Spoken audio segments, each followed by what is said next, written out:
Good evening and welcome to Poker Night Live. I'm Lyndsay. I'm joined this evening by TK.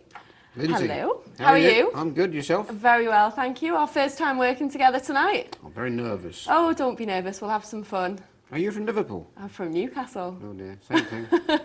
Same end of the country, I guess, but miles away. Yeah, Okay. Newcastle girl. We're here with you till 2 o'clock anyway on Poker Night Live, the show that brings you live internet Texas Hold'em 7 nights a week, and you also get commentary and analysis from our team of experts, and that of course tonight is TK.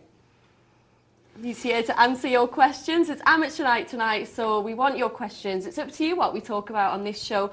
Get your questions through to us here in the studio. You can text us 84222, put the word poker at the start of your message, or you can email, and there's the address coming up for you. It's poker@pokernightlive.co.uk. If you want any more information about the show as well, you can have a look at our website, which is www.pokernightlive.co.uk. We want lots of interaction from you tonight, please, guys. Lots of questions. Ask anything at all.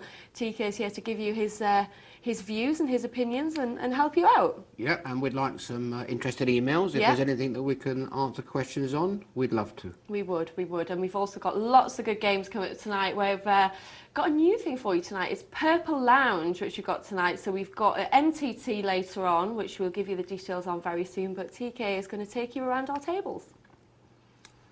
So, this evening, we'll begin with the $2 single table tournament, which is already down to 4 players. You can see it there. The blinds are 163.20, so we're into the crapshoot stage. And that one's going to finish very shortly. We'll be moving on to the $10 table, for a $10 single table. This one has 7 runners left. Blinds are only 20.40, so we may be able to pick that one up shortly and follow that through. The winner there looks to be DVNL. Third STT is the big money one. It's $20, but we arrived a moment too late, just as the final hand is played, but there'll be more of those along to follow. Now, tonight's cash action is $25, 25 cents, should I say, 25 cents, 50 cents. And we see Lady Jane and John by Rebel and Sky 226 battling out there. We'll be going backwards and forwards to the cash table throughout the evening.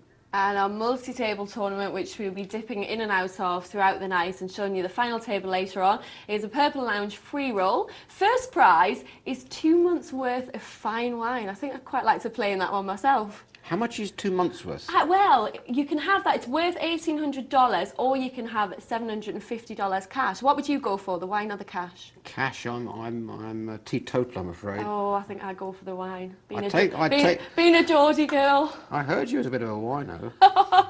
You heard right. Second prize is $300 credited to your poker account, and third prize is a T-shirt. And I'm not kidding. It is a T-shirt, a CD, and $20 credited to your account. I just love that thing you do. I'm just quite shocked that it's a T-shirt. Would you play for a T-shirt?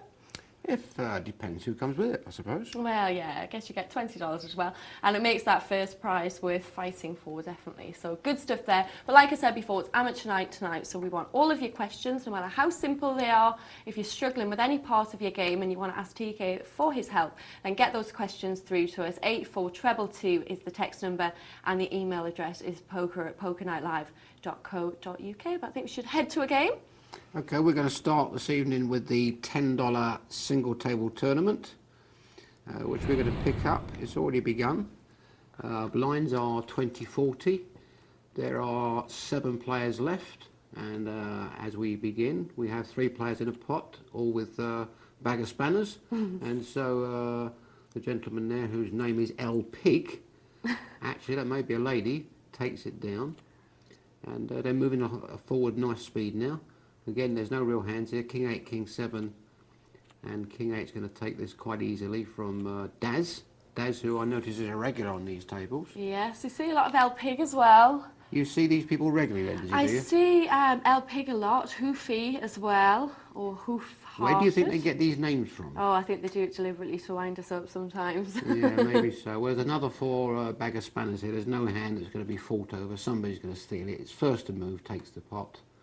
And I would have thought it would be Daz that gets in first. No, Daz lets it go, it's a walk. So Half-Hearted takes it with his deuce 7. I like the look of these new tables, though. Very Las Vegas. They're a bit... I'm wearing boxers the same colour. They're a bit odd, aren't they? Very jazzy. Yes, okay. So Kovacs takes this without any action. We've not seen a clash here yet. We've not seen any real two hands together. And 10 Jack, 8 A. Here we're going to have some business. The button has got a pair of snowmen. The blinds may think he's stealing. No, they believe him, and they're quite right. So, in fact, Half-Hearted is probably... Hoof-Hearted, is it? Yes. Hoof-Hearted is probably a lady. No, it's not. It's a gentleman. How do you know that? Oh, he's just been in contact regularly with the show. Oh, right, okay. And plays a lot. But he's very, very well known as being a good, tight, solid player, which is probably why Steamer put that down there, I would think, because if he's been watching him anyway. Okay. Well, with these blinds, everybody's nice and comfortable. It's very early in the tournament. Ace-Jack for Kovacs here and King-Jack for Steamer may cause a little bit of an incident develop. Steamer would have raised if Kovacs hadn't. How's he going to play this? He doesn't want to... Oh, my goodness. If Kovacs calls, Steamer is in a lot of trouble. He's drawing just to the king. It's quite drastic at this stage, wasn't it? Yeah, I think he'll get Kovacs off it, to be honest with you. I couldn't call with Ace-Jack suited here. It's for all his chips. It's very early in the tournament. There are better spots to get your chips in. Good move by Steamer, though. The weird thing is, and this is the beauty of seeing the whole card, Steamer actually thinks he's winning. And he was a mile behind, but Kovacs can't call, so nice play by Steamer. Nice, strong move. Yep. And look at this. Deuce 3, Deuce 7 and 3 King. I have to say, I like the graphics of this table, but they do deal very poor cards. We haven't seen any aces or kings or queens yet, have we? Not yet, no. So, early stages. Blinds have now gone 40-80. It's a fairly fast clock, so a standard raise here would be about 250. Here we see pocket tens in early position from Daz. In fact, he's in the big blind. With 4-7, the signature hand of blonde in the small blind. With 4-7, he has to raise big here. Or be sensible and pass. Yeah. Yeah, we haven't actually seen a clash at this stage. And now... Hoof-Hearted has picked up a very pretty hand in Jack 10, but Daz may not give him a walk in the small with his Ace 7. Do we know if Daz is a chap or a chap? I think, thing? Yeah, a chap. Well, Daz is going to raise here. I would expect Hoof-Hearted to pass. I was going to say call, but he passed before I could say it. And there's plenty of kings out there. Again, no big hand. It's who's first to make the attempt at the pot. Nobody makes an attempt. Very weak play by everybody. And the big blind gets a walk with 4 deuce. So when the hands are coming out like this, obviously the rest of them don't know what the other one's got. It's who's ever is showing the aggression. Who's yeah, it's ever so easy for us to sit here because we can see all the cards. But the fact is, when somebody wants to be the table captain, when cards are coming out bad, they're going to rake a lot of pots in. But with the blinds at 40-80, there's no need to get too busy, to be honest with you. It doesn't make a great deal of sense. Now we've got a very brave chap here with a pair of 3s, 3 overcards on the flop, and he's re-raising a chap with Ace 4. Ace 4 isn't worried about his kicker, which is extraordinary on an Ace 5 flop, and he takes the pot. The fellow with 3s gets out of the way quite rightly. The Ace 4 was winning, but as a hell of a play. It's quite risky, as I got when I played in the presenter tournament. I got told off, as it were, for playing too many bad aces and getting myself into bad situations. I actually saw that shot. I thought that was a little harsh because I thought he was doing pretty well. But Ace 4 is losing at a rough guess to Ace 6, Ace 7, Ace 8, Ace 9, and so on and so forth. So you have to never mind all the other hands that are beating it. So you have to be a little bit careful with it. But I thought you played well that night. I always watch the show when you're on it. Oh, do you? And I listen to Radio 5 when you're on it, just so I like to hear a traffic jam. Okay, here we got Ace 10 suited, Daz. Daz is getting some interesting cards there. And we'd like to see the 7-8 suited take him on here. Is that Hodder's Fish? Hodder's Fist? Bodder's Fish, I think. Right. Bodders. My apologies. What Bodder's Fish is? There's a little bit of dirt on the monitor. I couldn't see properly. And the Ace 10 takes it easily.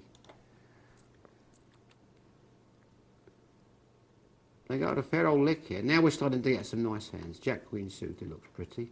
Blinds are still 40-80. There's 120 of dead money here. The Jack Queen ought to raise this up. And he comes in with a limp. That's unreasonable. Ace Deuce comes in with a limp, suited. We've got King suited. Everybody's missed everything except the big blind who's sitting with 8-3 and has hit it massive. Very nice flop for the 8-3. He thought he'd have a cheap look, didn't he? Correct. The Jack Queen has caught top pair. Nobody has caught their flush draw. Nobody can catch their flush draw here. But a Jack Queen might... He needs to be careful here. He thinks he's winning, but a 3 is a quite likely holding in the blinds. He just called him, quite sneaky. Yeah, it's not got any better for him if... Old Pig wants to build this pot now because he's got a lovely opportunity to get chips. And he's called again. He can't get out of this. Now he has to bet again, Old Pig. And he'll get another call because the board is jack high. He might even get a re-raise behind him. See how clever he can play this. We have quite a lot of money in the pot here. 1,760. Steamer unfortunately fell for it. Hard to get off, to be truthful. He's got top pair. Yeah. Well, when the board pairs 2 rags and the blinds are in and won't go away, I'll keep betting. You have to ask yourself, are they at it or have they hit this? Yeah, especially when it was so cheap before the flop. Correct. And on this occasion, the guy with Jack Queen had allowed the blind to get in for free, in effect. He should have raised up with his Jack Queen. And the guy had caught his 3, and the fellow wasn't bright enough to realise what was happening there. And it is a difficult hand, but when the board's paired and the raggy ace, the raggy blind keeps calling or betting, you have to say, well, is my hand good? Yeah. You could easily have 2 pairs, 3s and 2s. You can have all sorts of hands. And is that a good example of where if you have a good hand before the flop, raise it. Don't let people get in for cheap because they're going to hit something. If they do, they're going to take a lot of chips off you. We're all guilty of limping more than we should, but the truth is what it does is it burns chips. Yeah. And in most flops you're going to miss. So either get out the way or raise it up. If the guy with Jack Queen there, Steamer 69-69, raises up, he gets rid of Old Pig before the flop. Yeah. Doesn't win a big pot, but he doesn't lose a big pot, Yeah. which is what happened here. Because there's no way L Pig would have got involved with Absolutely 8-3 if Absolutely he made it more expensive. Correct. And he really needed to watch the signs there. When El Pig wasn't going away with that paired board, there were some signs there. But Yeah. we've all fallen for the same thing. And the guy with Jack Queen says, how could this fellow with ace-3 do me? But he did. So we're moving on now. And El Pig has got himself, or herself, a nice stack. Steamers down to 1720. Blinds are 8160. So the pots are getting quite big now. There's 240 up to 320 of dead money in each pot before we see any action. And with these blinds at 8160, they're going to start getting a bit panicky now. People are going to start pushing. Kovacs will be pushing soon. Daz will be pushing soon. Because they're a little thin on chips. Yeah. Now we've got 2 aces out here. We've got no real hands. I wonder if someone will make a play at this. Be interested to see Daz and Kovacs clash. Ace-4 and ace-3. Kovacs should raise up here, I think. It's in 400. Yeah, can't call. Yeah. It's impossible for Steamer to call. It's worth a raise. When you're in the small blind, there's been no action, and it's at this stage of a tournament where the blinds are playable and quite big. It's worth a raise just to see where you are. Yeah. And if the guy If hasn't got a someone hand, re-raises you, then you... get out of the way. Yeah. But it's worth a look. Now we've got some action. We've got ace-king. We've got king-9. Is he going to take this flop with king-9? I suspect he will. He really ought to call this. It's only 80 to call. There should be 240 in there, making it 280. He just has to make up to the big blind now. He's raised. Well, they've all missed it, but ace-king is... king-9 can't really bet with Bodders behind, and Bodders is going to take it without too much blood being let. So Steamer is now running into trouble. Steamer's got 1,080 with blinds at 8160. A standard raise would be about 500. And given that he can't put a hand down once he's raised 500, he's going to get involved with a lunge. Yeah. He's going to stick them all in very Just soon. waiting for a decent hand. Yeah, Kovacs might actually move in here with ace-jack. Sensible raise made. He gets it through because DVN can't call. So that's paid the rent for a round. You only have to do that once a round and you pay the rent. Oh dear, ace-9 and aces and queen-10. Let's see if Steamer plays this clever. I suspect he's going to shuffle his chips in. But there's 3 nice hands behind him, if he only but knew it. Yes. Now he's made a nice raise. DVN ought to call this, or even re-raise. He puts it down. Will the big blind take the bait? No, they've all ran out, they've all stepped out of the way. And Steamer was guilty of playing too well there. If he'd stuck all his chips, he might actually have got a caller. But he made a small raise and they smelt a rat. Yeah, they saw they it thought coming. he was trying to trap. Correct, which is exactly what he was doing. 2 big hands here. We could see a fatality. We have Daz with pocket 10s and Kovacs with a big slick. At this stage of this tournament, I think they have to go for it. That's a difficult flop for Daz. He's the jacks there. If he's brave and can't put Kovacs on the king, on the jack, he should move in. He has Kovacs pass. Nicely played. The best hand wins. Did the job. Yeah. It's sometimes ace-king's unfair. You have a nice made hand and ace-king comes out and catches his ace or his king. But you can't check it down. You've got to take a chance and bet there. You've done correctly, took it down, puts him in good shape. Everybody's hanging in quite nicely here. There's still 7 players left, believe it or not. Yeah, because all the blinds are quite high to have 7 players left. Correct, but blinds at 81.60. We're going to see some blood on the table very soon. Maybe here with Steamer and Kovac. Oh no. No, they've all passed the Steamer. But he's doing that. He's paying for another round of blinds. So correct, correct. So we have a small pair for the big blind, and we have a small pair in the cut-off for Daz. How's he going to play these? He either needs to throw these away and make a decent raise. Now, how's Steamer going to deal with this? Oh my goodness, if Daz calls, Steamer's not going to like it. I think Daz has to call here for the pot. He's getting good value, isn't he? Yes. No, he's let it go. Steamer's got his little pair through. Quite passive play here. Nobody's really taking on anybody else. Look at this collection of rubbish. 4-3, Queen 4, King 6, 5-7, Jack Deuce. This, of course, is how it happens in real life. But we can't see the cards. Yeah. And so if we only but knew it, there are lots and lots of cheap pots to pick up. Yeah. I played at Blackpool the weekend and I asked if they could deal the cards face up to help. It does make you wonder though when you're playing after working on this show and seeing all the pocket cards. It makes you wonder how many hands you're passing when you're really ahead. There are so many free pots out there if we did but know. Well, there's some pretty hands here. And with the blinds getting quite big, Daz makes the first move. Very good with ace-9 suited. He might get a call from LPig, but the way LPig's been playing, perhaps not. LPig's been very solid. Yeah. It's about 500 to call, I think. I don't think he's going to call this. He can either make a move over the top or he has to pass it. And he does a sensible thing and pass it. It's always best to make the first move. If you can put someone on the still and re-raise them, fine. But when in doubt, be the one to move first. Especially in his position where he's chip leader, so he doesn't need to take any risks yet. Correct. Steamer's now steaming again with Jack King suited. Let's hope Daz doesn't call him and catch some of his flush, because he'd be in serious trouble. Well, nobody's caught any of that. It's who moves first now. There's no draws really either. No. So it's first to bet. Are they all going to check? That hasn't changed a thing. It hasn't improved anybody's draw. And the King Jack is winning at present. Kings and 7s with a Queen kicker.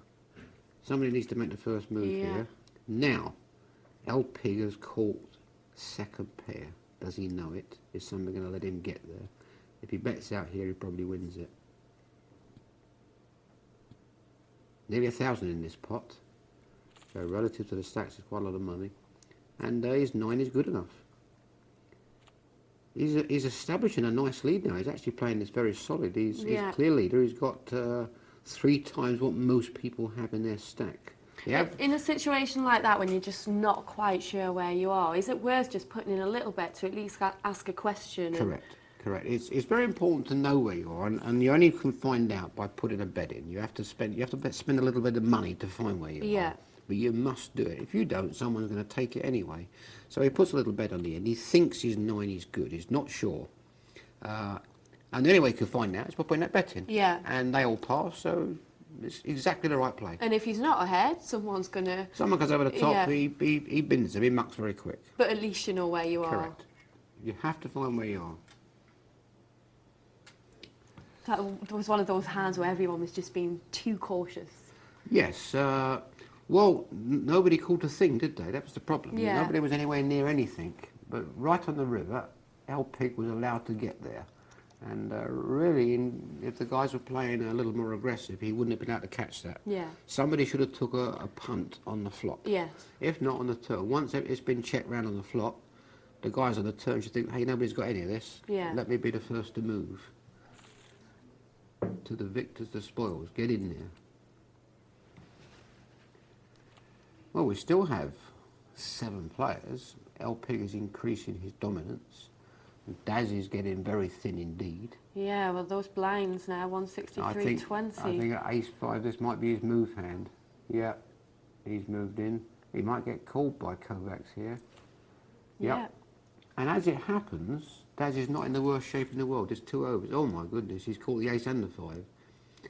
But there's a straight draw. There's all sorts possible here.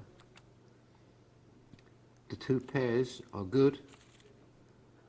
Daz trebles up. Yeah, back into it. How nice was that with ace-5? He caught both his pairs. And nice for him that Bodder's got involved with 10-3 because he didn't just double up, he trebled his stuff. Trebled. It was the ideal opponent with the ideal hand. Excellent stuff. El Pig, meanwhile, is sitting out almost, letting these people fight each other. Steve is going to take this with his ace-queen.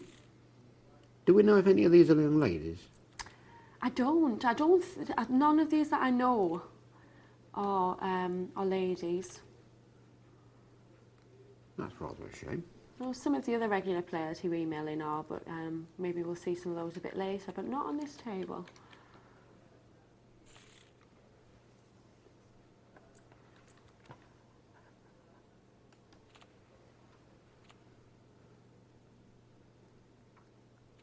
King 10, 10, 8, King 9. El Pig just seems to be getting the better of everything here. Does he know he's just that vital spot ahead? And it's a wise thing to do, just to kind of almost sit out when you get that far ahead. Well, it's a matter of opinion. Personally, I don't think it's a bad thing to allow the field to thin. You're not putting anything at risk. If you think you can outplay the rest of the players or the balance of the players, then sit out and then take them on when you're 2 or 3-handed.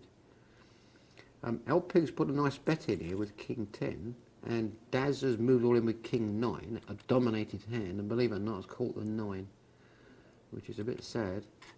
But there's a straight draw here, or the 10 for El Pig, who's missed, and Daz has doubled up with a dominated hand. Look at that, King 9 against King 10. Caught the 9. Good play by El Pig there. Wasn't going to be bullied there. No, but well done to Daz. He was down to 470 and he's well back into it now. Now going to play his deuces strong.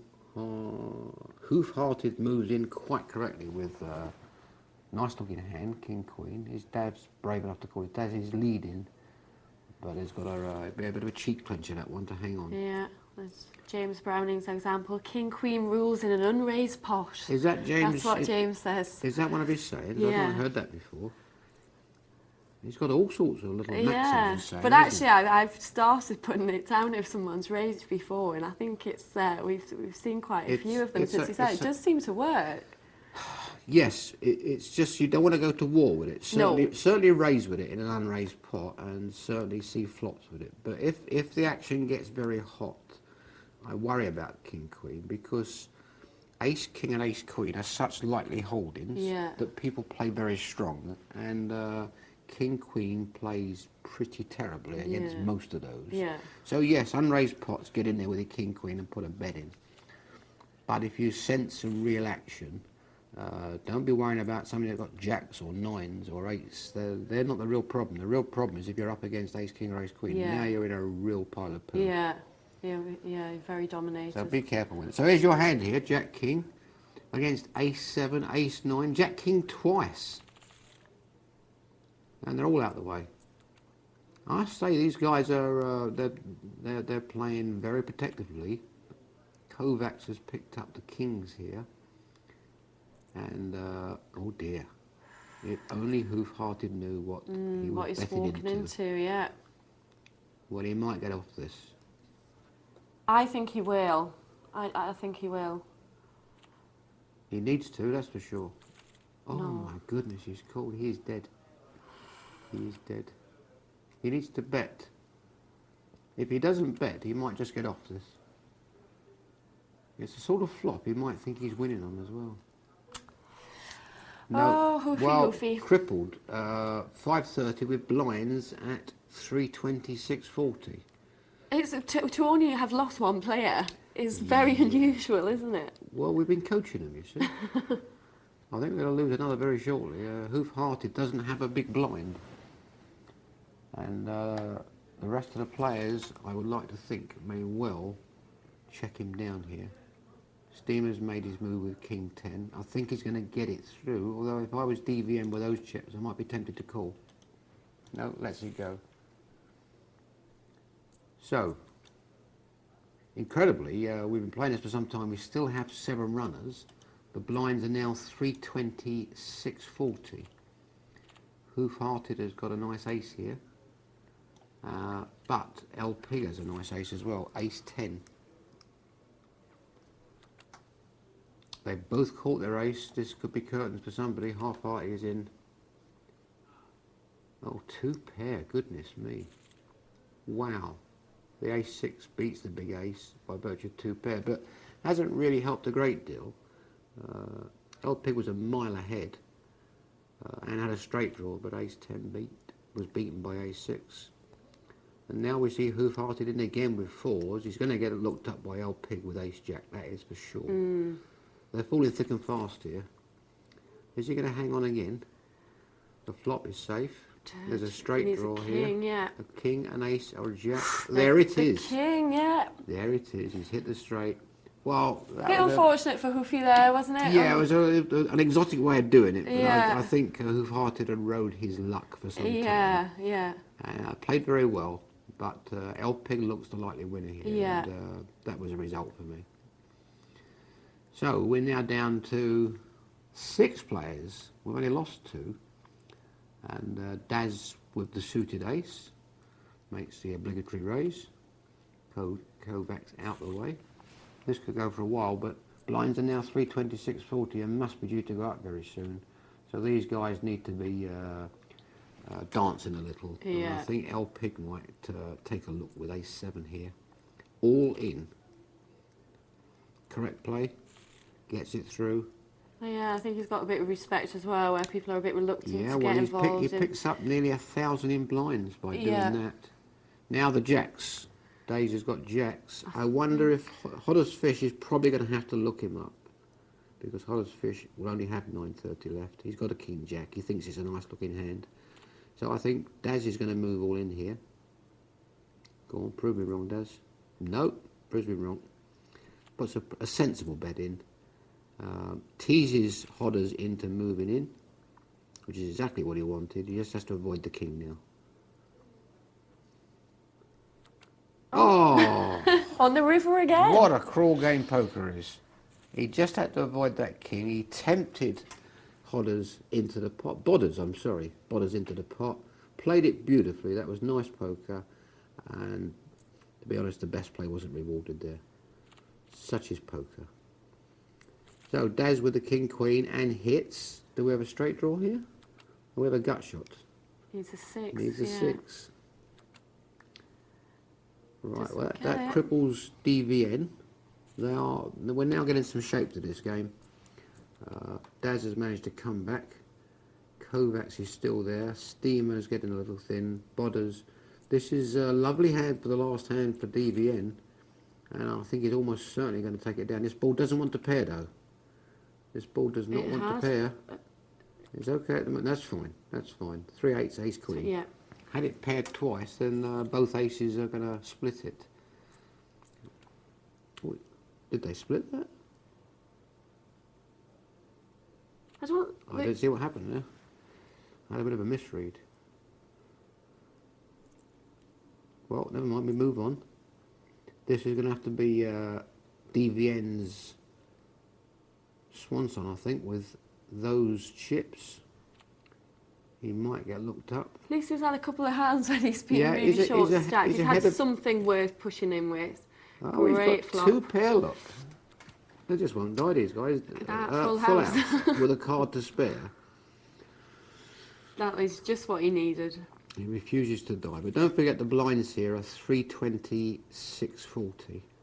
So that's pretty heavy stuff. And he's got another hand. And he's got a hand again. And it's possible he'll get looked up in more than one place. But he's going to move all in. Will Daz be brave? Will Daz call for most of his stack? He's hit the flush. Wow, what a flop that is. Steamer is in trouble. Yeah, and a nice big pot for DVN. And he's right back in it. Isn't that extraordinary? He's gone from last to first. He's the comeback in 3 hands. What a lovely flop that was. And poor Steamer's been and crippled. Another hand, just when he needs them. This is unbelievable. He's missed that one, but he's not going away because Steamer's all in. And unless Steamer catches the river, which he doesn't, that's it. We'll lose another. Now we're down to 5. Blinds are still 320, 640. Button is on Kovacs. No decent hands here. Who's going to be the brave one? Kovacs should make an obligatory steal here. With the blinds at this size, it's correct play. Gets it through. First to move always has the advantage. Get your chips in. Daz is going to do it here with ace-10. And be very, very unlucky if anybody calls this. L-Pig has called. Daz has called his hand. L-Pig is going to double up Daz. Oh dear, he even called his jack on the end. Caught a jack, but it's not good enough. No. And so suddenly, this is, if you can get to this stage of these tournaments, with the Very blinds evenly like balanced this, now, isn't it? It can swing around very fast. Yeah, they're all in with a shot now. Exactly. Now L-Pig's moved in and been called. He's hit a 5. L-Pig has called his 5, but he needs to catch another 5 or the 10.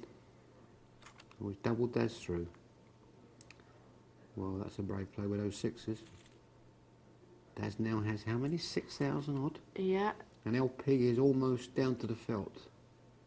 Has to move in here with the 440. Passed. Wow. That is clinging, big style. He's praying for something better. Well, he needs to find it soon because the blinds are approaching and he only has 1 big blind. He doesn't even have a small blind. Daz makes his move with ace-3. Will Kovacs be tempted with king-jack? To be honest with you, with those chips, I would be. Oh! Called everything. Run needed for Daz. Kovacs takes it. Kovacs, who's been running at the tail of the field for most of this, suddenly finds himself in very, very good shape. Daz, DVN are doing well. L-Pig, our early pacemaker, is sulking at the back. L-Pig will be all in the next hand. Or the hand after, I think. So DVN takes another one down against the odds. The Queen-8 was leaded from Bodders. It's surprising when you can see the cards how many times you can win a hand with 2 live cards. Yeah. It's very, very close. The odds are quite small. Look at a hand that DV's... This is going to be painful. Unfortunately, we're going to lose L-Pig here. Yeah. Who played so well and led for so long. And I think the luck went a little bit against him in the end. DVN's dominating now. And now we have a 3-handed. We have DVN, Daz and Kovacs. Who's your money going to be on? I'm going to go with DVN, I think. Obvious choice. Right, I'm going to have L-Pig. He's gone. Ah. That's why I stopped betting. All right, I'll go for... I bet you had Middlesbrough tonight as well, didn't you? Did Miserable win tonight? They didn't, unfortunately. Well, I'm not surprised to be honest. They'd be very fortunate to get where they did. Right, you're having DVN, yes. but they are a very good team. and they're very well rewarded by their final, and I'm delighted for them. Yes, they did well to get where they got to. Right, I could have got Lyndsay there. Okay, I'll take Kovacs. You've got DVN. King 8, Queen 3. Are they going to chuck them all in? Chips, the blinds are 640, 1280. So DVN has 4 big blinds with 4,800 chips. It's amazing how you play these tournaments and the blinds catch up with you. We all ache for blinds to be slower. And you have to be able to change your game completely when you get to heads up, don't you? You have to. With these blinds, 640, 12.8, and that stack, really they don't have any other moves. They're all in. As you can see, Kovacs is actually strangling DVN simply by moving all in every hand. This is going to be it, I think. Right, they're moving here. Yeah, poor DVN thinks he's winning with his 10. Needs a 4. No, he thinks he's hit trip 10s. He thinks he's got a great hand there, but in fact, Kovacs is our worthy winner. There you go. My Well tip done, Kovacs. romps home. You picked the winner. That was a good start to the night. I picked the winner when there were still 1.5 players left. But good tournament. It was a great example as well, that tournament. When you're playing these games, just never say die. Because we saw so many people get really, really short-stacked. And no, you shouldn't. We've seen in what I would say live poker, we've seen an example in the last 2 years by a gentleman by the name of Mickey Wernick. Mickey won the European rankings last year. He's leaded them this year. And the great thing about Mickey is he never gives up. Yeah. Even if he's only got one blind left, he will never, ever give up. Great example to youngsters like you and me. Sorry? I didn't say a word. Didn't say a word. I've got an email for you. Oh, right. From the gaffer. The gaffer? Yes. Okay. The gaffer. And he says, "Hi guys, I've got a question for Mr. Kendal. TK, I've been playing poker for about 2 years, and although not a winning player over the piece, in the past few weeks I've made a lot of final tables, both online and at live events. My problem is playing as the chip leader. I find this very difficult for a number of reasons. I prefer to play from a mid-stack as I seem to have a better feel for the game. I don't have an issue playing heads up with the CL. Chip leader. With the chip leader. See all these abbreviations trying to trip me up. But at a final table, I struggle all the way down to 3 players as I never tend to know where I am. Have you got any tips on how I can become a better player while holding a chip lead? Many thanks." And he says, "P.S. I hope TK gets to appear on the show more as he's great." That's from my cat. That's my fan.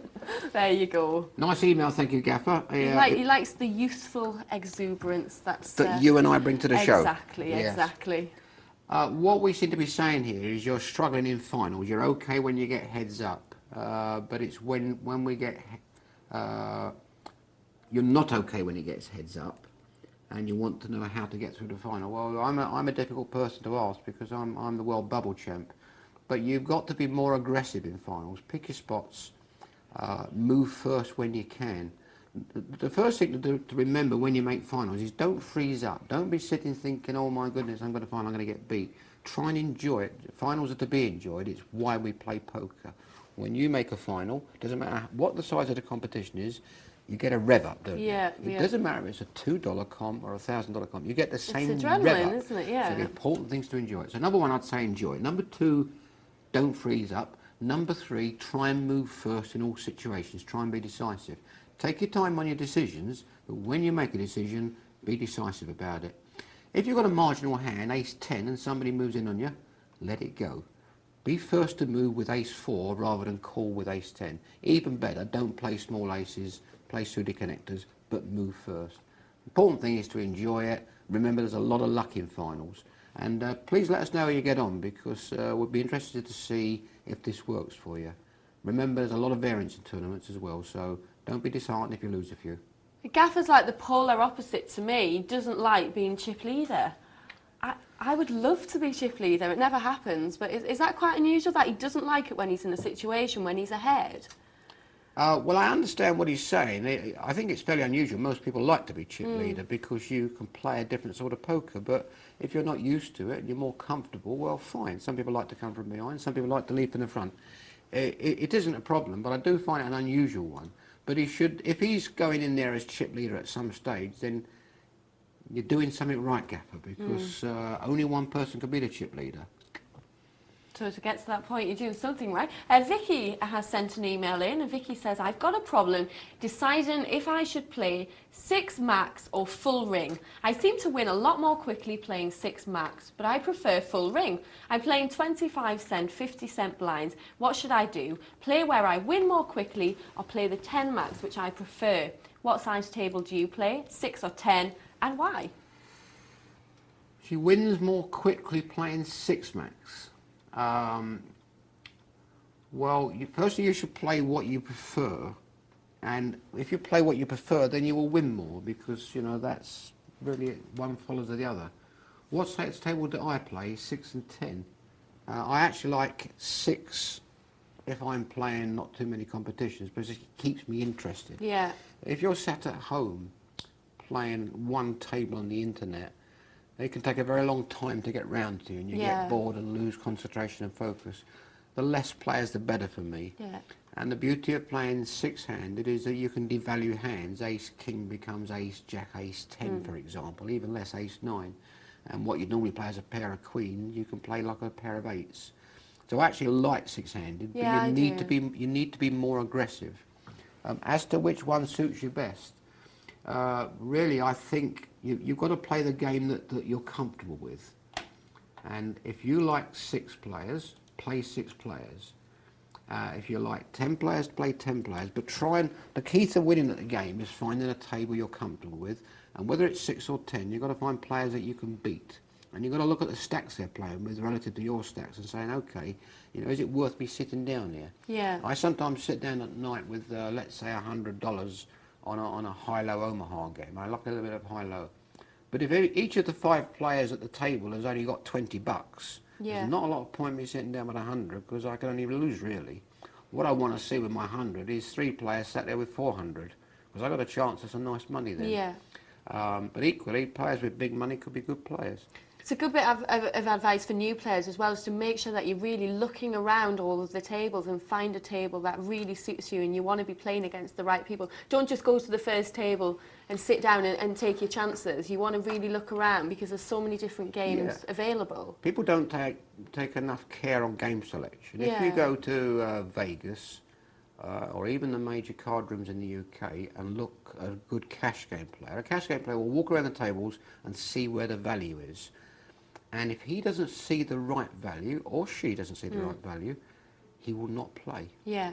Keep the money in their pocket and walk away. Now, when you and I go out for the evening to play a bit of cash, or go online to play a bit of cash, there is no circumstance in which we won't play, because we want to play poker. Yes. Yeah, you've got 50 quid in your purse, you want to play poker for the evening, you are going to play. Yeah. The real pro doesn't do that. He gets to the table. If he doesn't like the value, if he doesn't like the table, if he doesn't like who he's playing against, if it's a tough game, keeps his money in his pocket. Yeah. That's the difference between them and us. It's like shopping for a pair of shoes. I don't just buy the first pair of shoes I see. I like to look around the shops, find the nicest pair, the best value. Yeah, I bet you do. Good analogy for you there. I like the shoes you're wearing at this very moment. Thank you. She doesn't have any shoes on. James in Wrexham. Hi James. James says, great show as always. I've got a question about an all-in move which I made last night in a local pub's poker league. I had about $1,100 in chips. 1,100 in chips. The blinds were 200, 400. I was first to act pre-flop, so I would be on the big blind next hand, and I had ace-9 suited. A player on the other end of the table was very loose and basically called with anything. Knowing this, I thought I'd probably be a favourite to win the hand if only he called. He was the only person that called. He turned over 6-7 off suit. I ended up getting knocked out. He hit 2 pair and I hit nothing. Do you think I went all in at the right time, or do you think I should have let the blind hit me? And James says, P.S. I like the funky look of Purple Lounge on TV. I think all the poker rooms should funk it up a bit. Have a word. Well, James, firstly, James from Wrexham. Wrexham is in North Wales. Yes. As many people know, Wales is my favourite holiday destination, one of the most beautiful countries in the world, wonderful people, smashing sheep. Everything about Wales is lovely. Do you know what? I've never been. Oh, you I have must. to confess, never been to They Wales. got hills and mountain things, singers, Yeah. And they got Rill and Prestatyn, which are seasidey things. It's a lovely, lovely place. I won't have a word said against Wales. So, James from Wrexham, I think you played this spot on. But you have to remember that playing the right hand the right way doesn't always result in coming out a winner. With the chips you had, this is a good situation for you. The guy was going to call wherever you moved. You had ace-9 on a short-handed table. The big blind was next hand. You might have got deuce-3. It was definitely the right move. You went in a long way ahead. He had 2 live cards and he hit. Because you don't win a hand or a tournament, you mustn't say, well, I did something wrong. You didn't do anything wrong. This is poker. The cards came out the wrong way for you. Your play was absolutely perfect, in my opinion. And I don't think any pro could have played it any different. That's a good point. It's not that the fact that you've gone out because that's going to happen. As long as you know you played the hand to the best of your ability in the right way and you're not ashamed of the way you played, things like that are going to happen, and you are going to go out of competitions when you have had, you've played it well and you've had the best hand, but it just doesn't work out. The real problem here, I mean, and I emphasise James has played this perfectly, but he has a problem that I have, which is if you have less chips than average or less chips than most of the table and are forced to make a move, then you don't have any mistakes in you. Yeah. One mistake sends you down the road. Yeah. Whereas if you're a Billy Big Stack with lots of chips, then you could afford a mistake. If he loses that hand as a big stack, it doesn't matter. Yes. He can survive. So the real problem, I don't know how you got into this situation, it might have been bad beat, lack of cards or whatever happened, but the real problem wasn't the ace-9 move, which was perfect. The real problem was getting yourself low stacked. When you get low stacked, these are the sides you run into. Bear that in mind. Go back to the root of the problem, which is that you let your chip stack, for whatever reason, get too low. Yeah. Don't I know about that? But thank you for your email, James. I hope that's helped you out a bit. Colchester Kev has been in touch, and Kev says, "Dear Lyndsay, please can you ask the elderly gentleman with the banana milkshake hair for his advice on how to play the bubble stages of a comp? Should you slow down and wait for others to do the work for you, or should you play aggressively and take advantage of others fearing the bubble? P.S. Can I have a signed photo of you for my collection? And can I have one of that old geezer so I can put it in my window to scare the burglars away? Very best wishes to you, Lyndsay. Lots of love, Colchester Kev." He's a friend, would you believe? I thought so. Yeah, that's the best I can do for friends. Colchester Kev is Essex man. Essex boy, all right. Yeah, Essex boy. He's a little uncouth. He's sponsored by Pucker Pies. I don't know if we can say that or not. Yep. He's a bit of a pie man, and he gives you this sort of stare that you don't know quite where you are. Lovely guy, actually. His question is a bit too complicated for me. He likes to have a go. Kev is in his mid-50s. Right, so he's got a cheek then, hasn't he? He's a chiropodist. All right. Yeah, that's what he does, chiropodist and colonic irrigation. Oh, God. I know, can you imagine that? So we'll give you a season ticket. I can. I had to have it done before once on the radio. Really? It wasn't very pleasant as a dare, yes. Not for me. Anyway, Kev, the message from us is naff off, please, if you don't mind. But seriously, Kev is a part of the furniture on blonde, so thank you very much for that question, Kev. I never thought of the hair as being banana milkshake colour.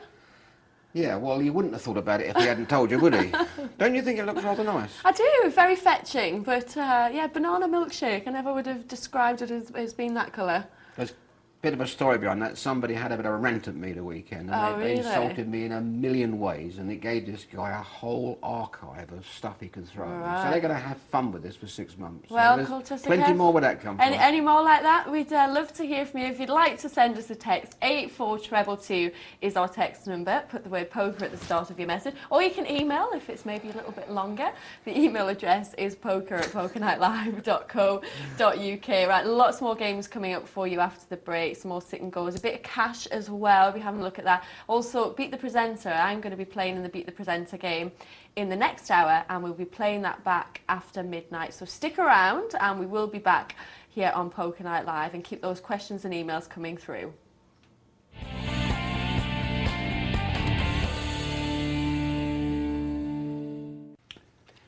Welcome back to Poker Night Live. I'm Lyndsay, joined by TK tonight. I'm currently playing in the Beat the Presenter tournament. I'm glad we came back just then because I wasn't sure whether to raise or fold and you made my mind up for me. I'm going to be playing in this game for the next however long I last actually, and then we'll be watching it back after midnight, but TK's going to look after you and you've got a multi-table tournament to watch, haven't you? So I believe we've got a nice MTT coming up very shortly. Keep those emails coming in, please. We've had a couple of good ones already. Couple of bad ones as well, but we want those emails to keep coming in throughout the evening. You can text, preface it with poker, P-O-K-E-R for Kev, that is, poker, 84222. Don't forget, Kev, that's how you spell poker, P-O-K-E-R, 84222. Questions come to poker@pokernightlive.co.uk, and don't forget to visit the website, which the address that you already know is www.pokernightlive.co.uk. Interesting website, they have a nice forum there, take a look. So, let's have a look at what multi-table action we've got for you tonight. MTT as they're known, for those that are not aware, it's MTT, multi-table tournament.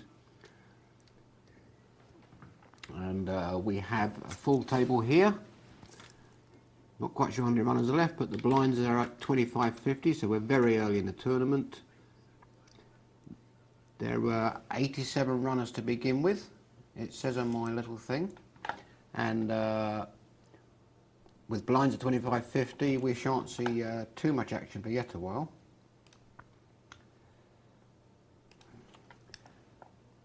Amongst the players we've got here is Kendal, Cat, Coach, Rich, Hedge, Bushel, Wizard, Flaky. So there's going to be plenty of funds here. Let's have a look. There were 92 runners to begin, and the field has been whittled down already to 87. 11 tables. The average stack is 3,172, and the current chip daddy is Sherlock, who is moving home with 6,945. The Billy Low stack has got 1,690. We'll be following this right through the evening, so we'll keep going backwards and forwards to this. We'll see if we can pick a winner.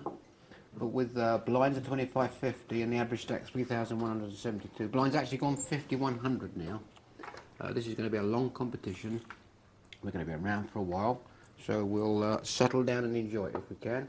See if we can find a winner. And look what we've got here. We've got some action for you. We've got a gentleman with aces and a gentleman with king-queen suited. The king-queen suited might fancy a pop at this. He certainly does. He couldn't have had aces. He passed. He must have had ace-4. One of those mysteries. I have a lot of these mysteries. Oh, I see. In fact, he did have aces, he passed them pre-flop, and the reason for that is that he has either been disconnected or is away from the table making a cup of tea or whatever. That was an expensive disconnect. It's a very frustrating thing when we get disconnects online, but it's part of online poker, it just is, I'm afraid. So, we have seat 5 with a nice ace-jack. I can't see quite what Bushel's got here. That appears to be one card. I'm reading that wrong, I guess. Little glitch there, that happens now and again. Ah, my apologies for drawing attention to it. Well, let's hope he passes. Because sat behind is ace-king. Goes through without any drama. Plays it nicely. Plays it any way he can play it. And now Flaky has king-queen to follow up, but in seat 2, ace-7 suited, and the king-queen takes the lead here. King-queen should be betting here. The only card he can be frightened of is a 9. We don't want, he doesn't want to let this guy catch his ace, and that's efficiently done. He had the hand, he hit his flop, he had to bet out. Blake is playing quite nicely, I think. Lines are still 5,100. We're here on Purple Lounge. This is an MTT.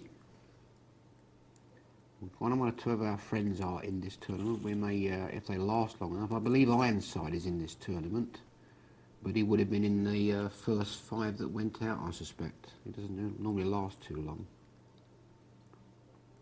Hedge here has got ace 10. To his left we find queens. This could get messy. And it has, because the ace 10 has picked up the nut flush draw. It's very difficult to avoid all the chips going in here.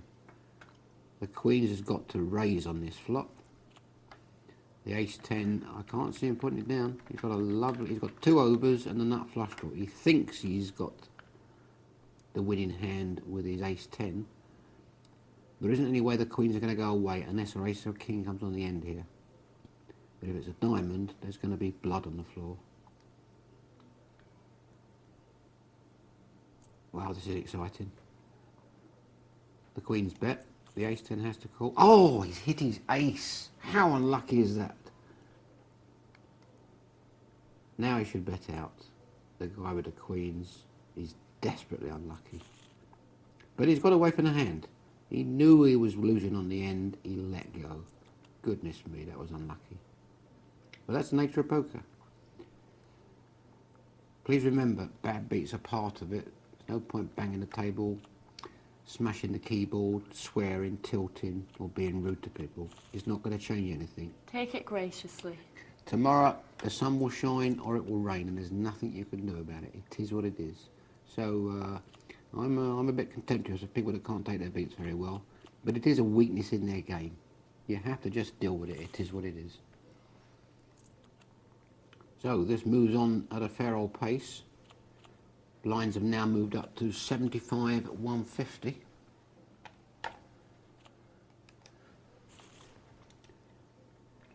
Hedge has got 3,500. Bushell's sitting there with 2,500. I wonder if the button will make a move here with 8-9. No. This will be routine stuff. I must say, when you watch online poker, it does move at a fair rate. I play a fair amount of online poker, and once you get into the pace of a game, you tend to forget what's happening. But it does move at a fair pace. It has to be said, and that's part of the attraction of it. When people go and play live, it's a lot slower, a lot slower. Now we see seat 2 with ace queen. Proper raise there. Blinds 75, 450, makes it 450 to go. That's exactly the right amount, in my opinion. There are no dominating hands here. They're moving on nicely.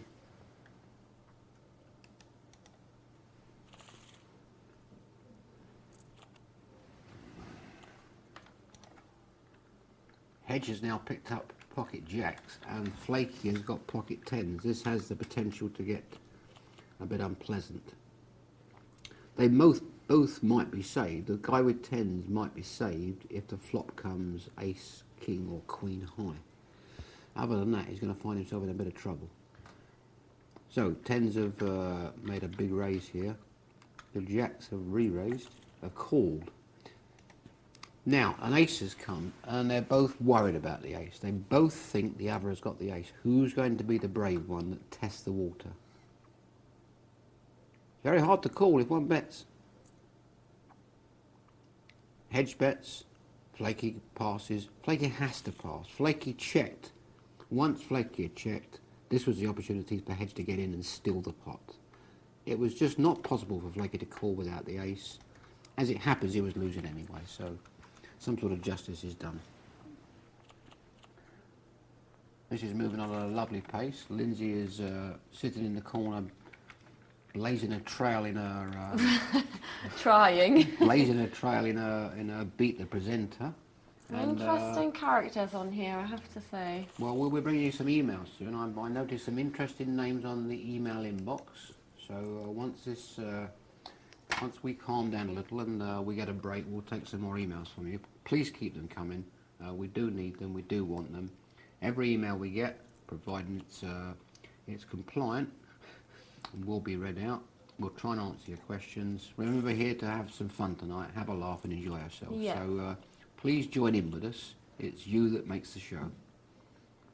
Interaction is all. Here, here. That's very posh for Newcastle. what you might say about Newcastle. It's a wonderful place. It is. They've got, so I have to say, I've got a bit of a thing about bridges.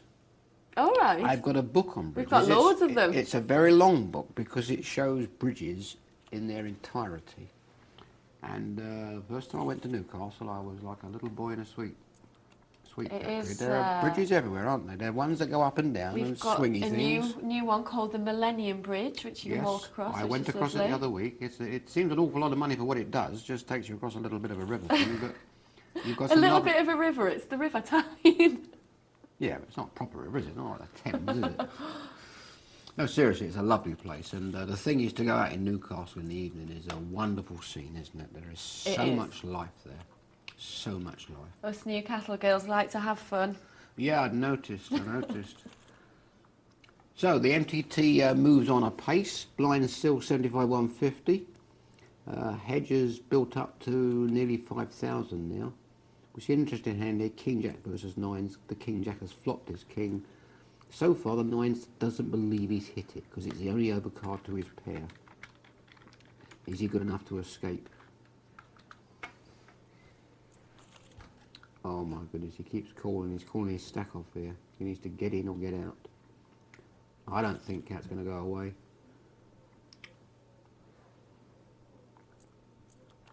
The Greek was unlucky there, but sometimes you just have to give the hand up. Pocket nines looks a nice hand before the flop. Not much after. No real hands here. A small pair for the big blind. Easy.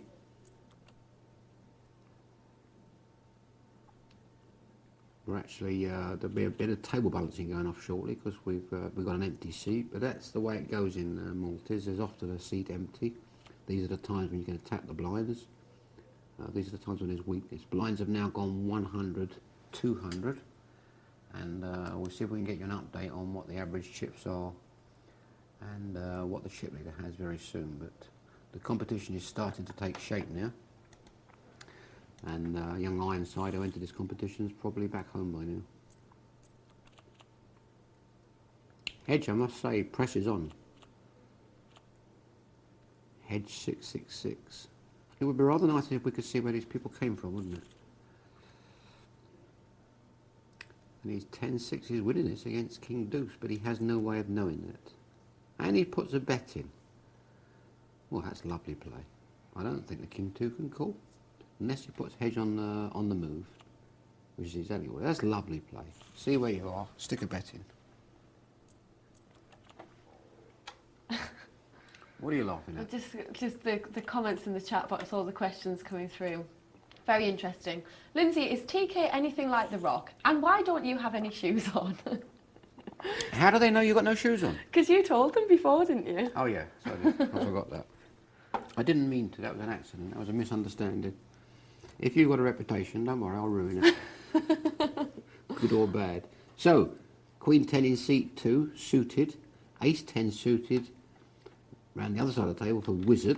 Wizard must have moved to the table. Hedge has got a small pair and he's quite rightly got out of the way. How is Wizard going to play his suited ace? He's probably done the right thing, he's got out of the way. Interestingly, the guy with the... who made the move there, he appears to be the chip leader, certainly on this table, and it looks like he's a bit of a bully. Seat 1 Cowdog, if I'm not mistaken, Cowdog is one of your regulars.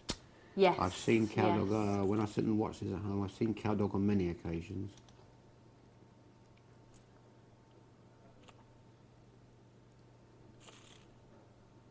I watch it every night when I can, except between 11 and 12. I like to watch Women's Hour. Giving away all your secrets now. Yeah. Do you ever remember Women's Hour? No. No, it was a radio programme. I've heard of it. It was on Radio 4. Yeah, Women's Hour. It was ever so interesting. I was in the Radio 4 Today studio the other day. Was you? Very interesting, yes. Okay, now Hedge has moved in with queens against kings. Unbelievably, as flop tops that Flaky has been incredibly unlucky there with kings. How can he get off that hand? He just can't. Kings against queens, top pair. There's no danger as that he can see on that flop. The queens have made a full house. That is just really unfortunate. Such is nature, such is poker. Now we move to another table now, see who else is doing what. It's still the same tournament, it's still the MTT, and the blinds remain at 100, 200. And we've got Munro in seat 1, another regular with 4,000. The gentleman in seat 2, I got the nuts with nearly 9,000. Seat 3 nearly 4,000. Ray UK 2,000. Alliteratum 1,900. Now if I'm not mistaken, Alliteratum posts on the Poker Night Live forum, and we had an exchange of good wishes and good luck with each other last week. I don't know if it's the same person, but if it is, thank you for those nice notes. Brashery in seat 7 with 2,000. Another hand in seat 8 with 2,000, and Masterson in seat 9 with 2,000. So the runaway chip leader on this table appears to be in seat 2. I got the nuts, and you can see why. What an aggressive player. If he gets the right sort of cards early, he's going to be difficult to dislodge, and he has a nice hand here as well in the big blind. Let's see how this is played out. He's likely, but the King 8 suited has come in. I don't think he's going to, I got the nuts, he's going to let him see his hand free, but the small blind might be interested with Jack Queen. They've all missed it except seat 3, who's got top pair. Puts a nice solid bet in, 1,200. Get out the way. I got the nuts, needs to get out the way here as well. He's got 2 overs, but he can't really call, and he can get his chips in better spots than that later on. Blinds have moved up now, 150, 300. Blinds are now 150, 300, and I got the nuts continues to lead the way on this table. From the original 92 runners, we're down to 71. The 12 tables are reduced to 9, and the average stack is, if I'm not mistaken, let me think, that will be about 3,887. The Billy Big stack remains as it was last time. Sherlock, let's hope we can see Sherlock at some stage. Sherlock has nearly 15,000, which is almost, well, it is 4 times the average stack, so in good shape. And the mini stack has 472. So the competition is starting to take shape now. Be on for a good while yet. We'll be following it right through the evening, and let's see how these guys progress. I'm interested to see how I got the nuts go through the evening, because he certainly started off in very impressive form, and now picks up the bullets, but gets no action from the wily Illiteratum. I hope that's how you pronounce that. Can you see that? Illiteratum? Where is it? Seat 5. Oh, yes, yeah. I'm sure it's Illiteratum. Illiteratum. I'm sure Illiteratum is a regular poster on your forum. Don't forget, on the Poker Zone website, they have a very, very lively forum. Lots of interesting stuff here. And I suspect it's a moderated forum as well, because you know, it's all good stuff. There's no shouting and screaming and lager louts. I know Alliteratum is one of the posters there. So, we have 9-10, Ace-9, 10-9 and 5-9 out here. Don't be trying to hit your 9, boys. And Alliteratum has a flush draw with 10-9. That's a good move on the button with 10-9 suited. The 2 players behind are both short stacks, and they're both going to be out the competition if they call. That's proper poker, opportunism. Well done. The small blind and big blind won't like that at all. They'll be getting a bit narky, but it was exactly the right thing to do, because if he does get a call, he's got half a hand anyway with 10-9 suited. If he does get looked up, it just bruises him, it doesn't kill him, whereas it kills them if they lose. So that was a lovely bit of play. Here's our friend, I got the nuts, playing his ace-10 strongly again, and he's hit top pair. He's going to bet again here. He mustn't let the guy behind him with Queen Jack see another card, because he is vulnerable. Oh my goodness. Wow, what a re-raise that was. I'm afraid, pays the price. I got the nuts, had top pair, collected a set, and the guy with queen high bet into him. Merry Christmas. And we now see I got the nuts moving towards the chip leader. The chip lead was 15,000 10 minutes ago. Our friend here in seat 2 is working his way towards that slowly. Now, Literatum's got a nice hand, nice 9-10 suited, but it's no good on that flop. And I think first to speak here, we'll put a bet in to see where they are. It's a very difficult flop to bet, to be honest, because it's hard to represent any of it. In fact, Literatum has caught a little piece of this. It would be very difficult to call much of a bet with bottom pair on an ace, queen 10, 3 spade board. There is sets, straights, flushes, full houses, straight flushes and royal flushes out there. That's what's called a dangerous board. A lot to think about. Yeah, there's 1 or 2 hands possible there. So now our friend Munro makes a move with king 5. I have to say they're making their moves very early here. He has plenty of chips. A standard raise at this stage would be about 1,000. Ideally a little less. When in a pot where there's been no action, and they're putting a lot of chips in these pots, but they know what they're doing. And now Literatum does it with Jack 9. I have to say these people get excited with pretty small hands, but that is trying to thwart a button still. The button actually has pocket 8s.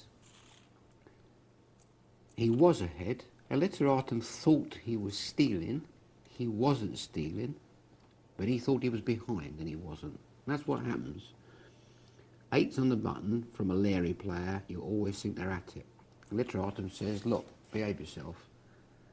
I'm going all in. And Literatum puts the leading hand and gets the same hand again now, except the pocket 8s are actually 8-6. But he misread it, played it as pocket 8s and took the pot. Now we see Munro with the best hand. Blinds are 200, 400. So we're looking to see standard raises here in unopened pots of around about 1,400. If you've got any sort of hand really that you want some action with, and the standard raises, shall we say, 7 small blinds, which is the sort of would be the normal raise, which would make a bet of 1,400. I quite like to bet maybe 1050, 1100, 1150, 1175, because over the course of a competition you're going to save a lot of chips that way when you have to get out the way. And really you're asking a question, has anybody got a bigger hand than me? And you get the same answer whether you bet 1,400, 1,200, 1,100 or 1050. And to watch players like Lord Wernick, who's a master of sizing his bets, this is a skill you have to learn. They don't put too much of this in books, but try and vary your raises, try and get the right amount in, make sure you haven't put too much in that you can't get away. But if you're going to be raising a lot, just try and keep them a bit sensible and make them maybe 4.5, 5 small blinds. Here we have queens from Ratford, and against king 9, who's caught the top pair. The queens have actually caught a full house with a card to spare, and the guy with 6-7 has caught a trip. So everybody's got a bit of this. This is going to get bloody. The king 9 may well be able to get out of the way, although he thinks he's winning. The queens are all in, so it doesn't make any difference. They're playing for a side pot. The 6-7 is way ahead. This is going to be a big pot. At the moment it's 2,500, 2,650. It's now 3,500. It ends up as 4,250. Our friend, I got the nuts, got stung there. Munro gets himself up to 4,500. And poor Ratford, who had a full house queens over with a card to spare, was actually down to the felt and only has 850 with blinds at 200, 400 and needs to post a small here. If there's action before him, he has a choice. Shall he go in for value or pass his small blind and wait one more hand? By wait another hand, of course, he buys himself some time. And that's what he decides to do. Sometimes when you only got one blind and you haven't got much of a hand and there's some fierce action in front of you, you might as well chuck your chips in because you're going to get serious value. Now he's woke up with 3-2 on the button. Might have paid him to get in the hand before.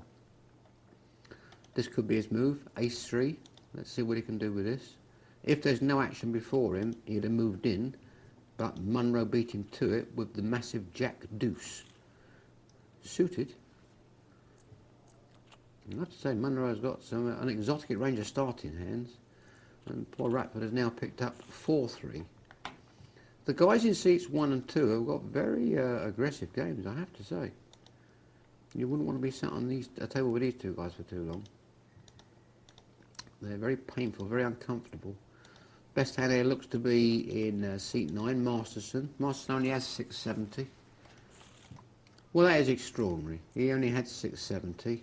He had ace-9 suited, and our friend Munro took the pot with 4-5. Got some game, that guy.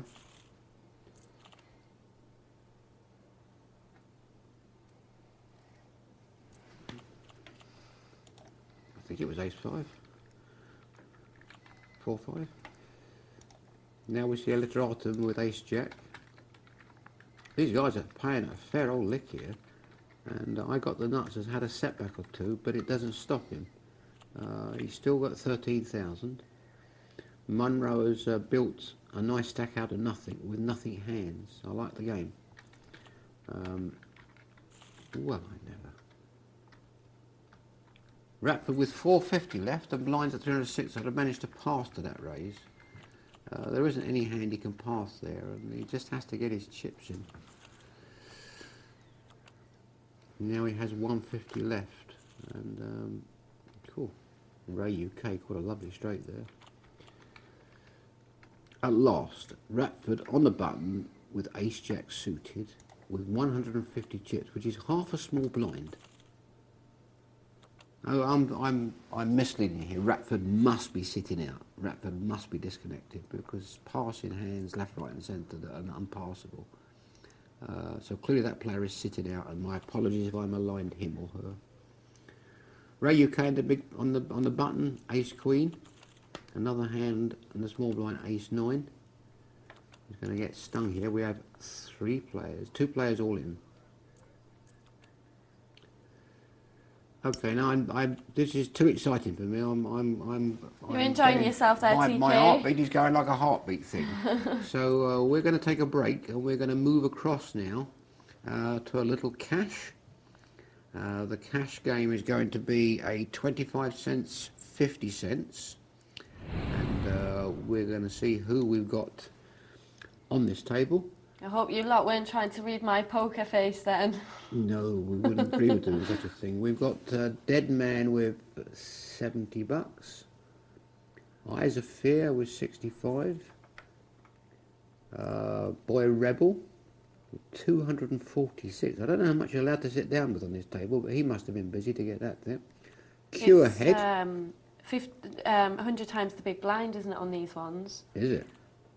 So he's allowed to sit down with $50, yeah. And he's got 243. Well, that tells you something about his play. And he's now picked up ace-jack against Dead Man's ace-10. Cure Head, which presumably is a combination of 2 rock groups, 40 bucks. Paul 8 Ball, 60 bucks. Skinley, 49 bucks. Snabot, 91. And Limp, it's a nice name for a poker player, 68.60. So let's settle down and see a little of this action. Let's see if we can find out how Boy Rebel has got all these, this nice little stack of cash in front of him. He must have quintupled his chip stack since he's been sat there. To be honest with you, if I'd sat down with 50 bucks and turned it into 250, I'd be off the table like a shot. Here we have 7-4 against Ace King. What a weird matchup, and the 7-4 is miles ahead. In fact, the Ace King is drawing dead on a Queen-Queen 7-7 flop. The 7-4 from Curehead has got a full house. The Ace King thinks he's winning, he's betting away.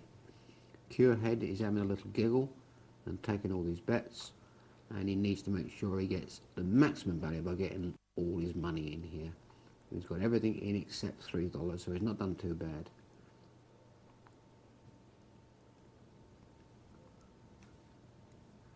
Is Skinny going to pass this on the end? Can he? He does. So Q head goes up to £64. Had a piece of good fortune there, to be honest. But that's what poker's about.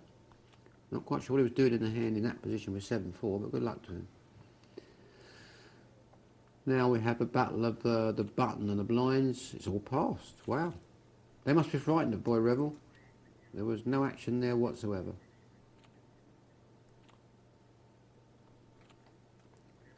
Eyes of Fear now has a nice hand with Ace-Jack suited. Judging by his play so far, Boy Rebel's not going to pass to a sensible raise. Q ahead will let go to any action. Yes, Eyes of Fear takes it. Everything goes to plan there. That was all ABC poker.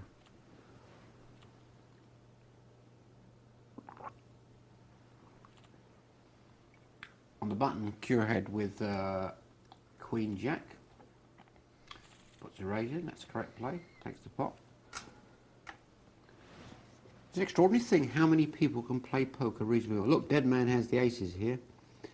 And Eyes for Fear has the full Wilson, as it's called, 7-4. Q ahead with 9 Jack. Skinny with Ace 9. It's going to be fortunate to get action here. He's on the big blind with aces. Let's see if somebody tries to steal it first. Whoa, my goodness. The guy with the worst hand of the lot has called 2 pairs. The guy with Ace 9 has called top pair. The guy with Jack 9 has called top pair. There's an overpair in aces. They're all losing to 3-6. They're going to take a massive pot here unless it comes a bit unlucky. The Ace 9 is behind to the aces on a 9-eye flop. The Jack 9 is behind to aces on a 9-eye flop. The 6-3 is beating aces, Jack 9 and Ace 9. Dead Man now puts his obligatory bet in. Snap It won't be passing this. If Snap It passes this, I'll wear a dress tomorrow. Ah.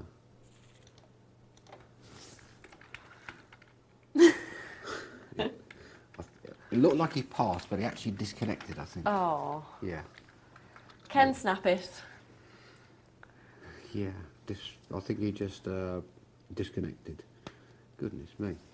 So, Dead Man with King Jack. Makes a raise. Snap It with 10-4 is not going to resist, I don't think. Any more than Limp is able to. We've actually lost our Billy Big Chip. And I don't think that's the worst thing in the world, actually.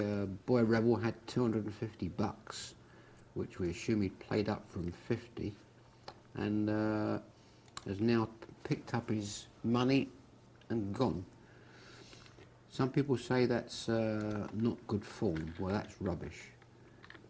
When you have a nice win on a cash table, and that will do you for the night. If you want to get up and go, you get up and go. There is a certain etiquette that says I will play 3 more hands, or I'll play 10 more minutes or 5 more minutes, but you're not obliged to it.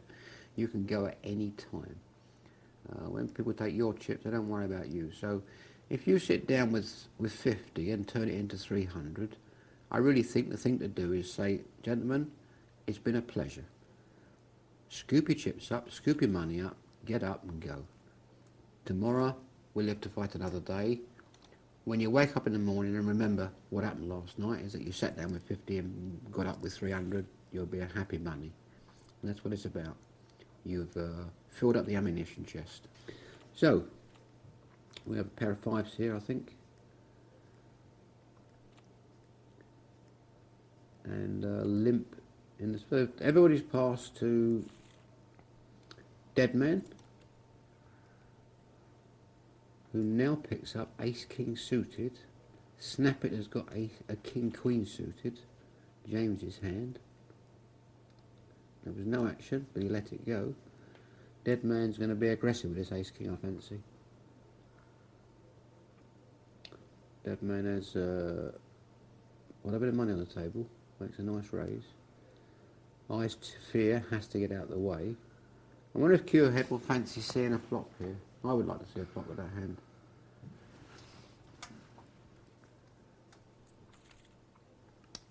Well, not only does he fancy seeing a flop, he takes a flop and takes the lead.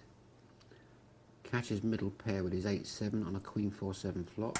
The guy with Ace-King thinks he's winning. And bets accordingly. Curehead doesn't believe him.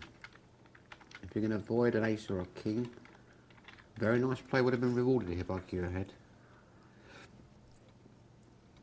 Oh goodness me, he's playing this strong. And takes it. Had the best hand as it happened, but it was hard to know that he had the best hand. And played very strongly there. Now we see the rockets for Snap It. Pocket sevens for Eyes to Fear. And our friend Boy Rebel has reappeared with his 250. I don't quite know how that happens. I assume that you can only walk. I don't know how you can rejoin the table with that much money, but he has, and let's allow him to, because he's going to give him some entertainment. So the kings and the sevens have got plenty of chips in. Poor fellow with sevens doesn't know what he's walking into. Is Boy Rebel going to join the party?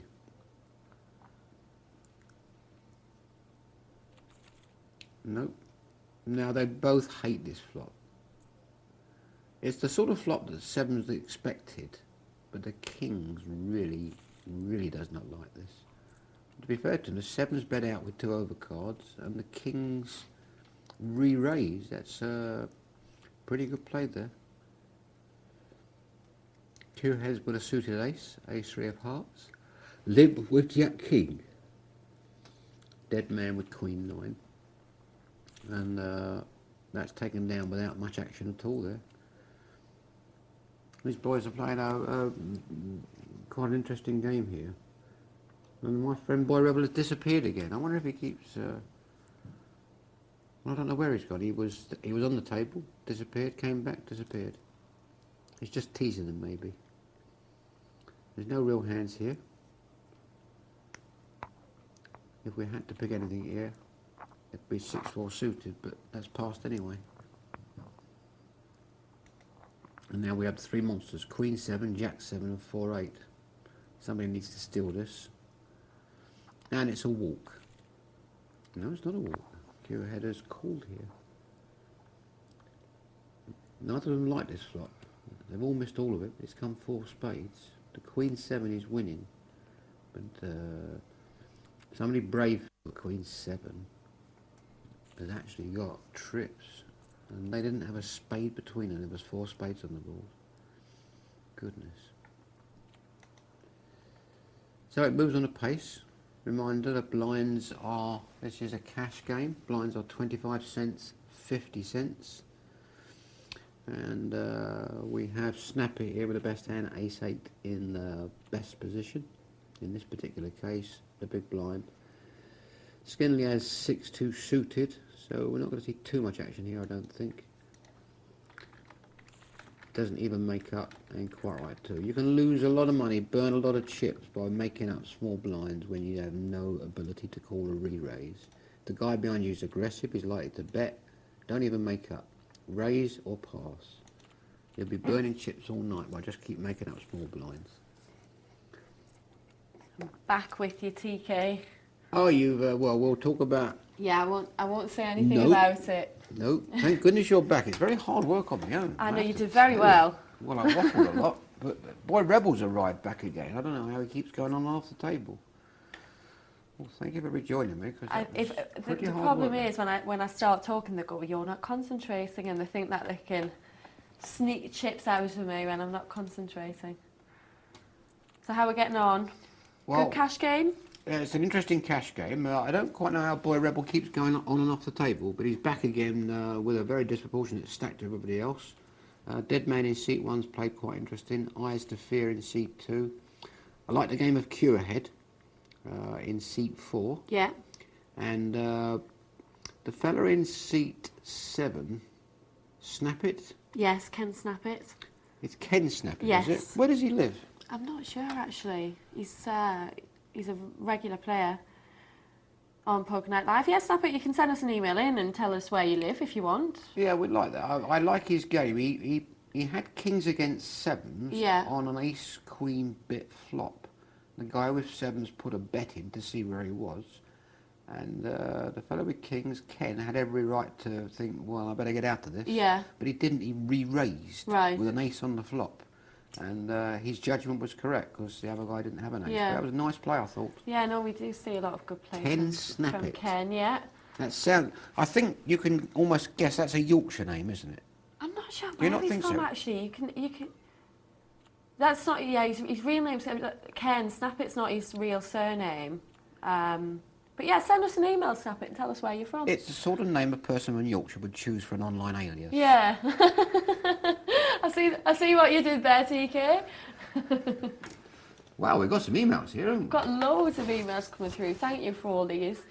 Don't worry, we're going to get through a lot of these because we do appreciate you taking the time to send us these emails in. So thank you very much, and we will get through a lot of these.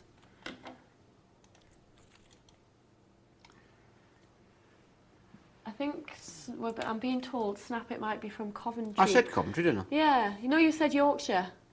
No, I don't think I did. Okay, you were right. I think you may have misheard me. I'm the there. woman, I'm meant to be the one who's always right. Yeah, but I have mishears.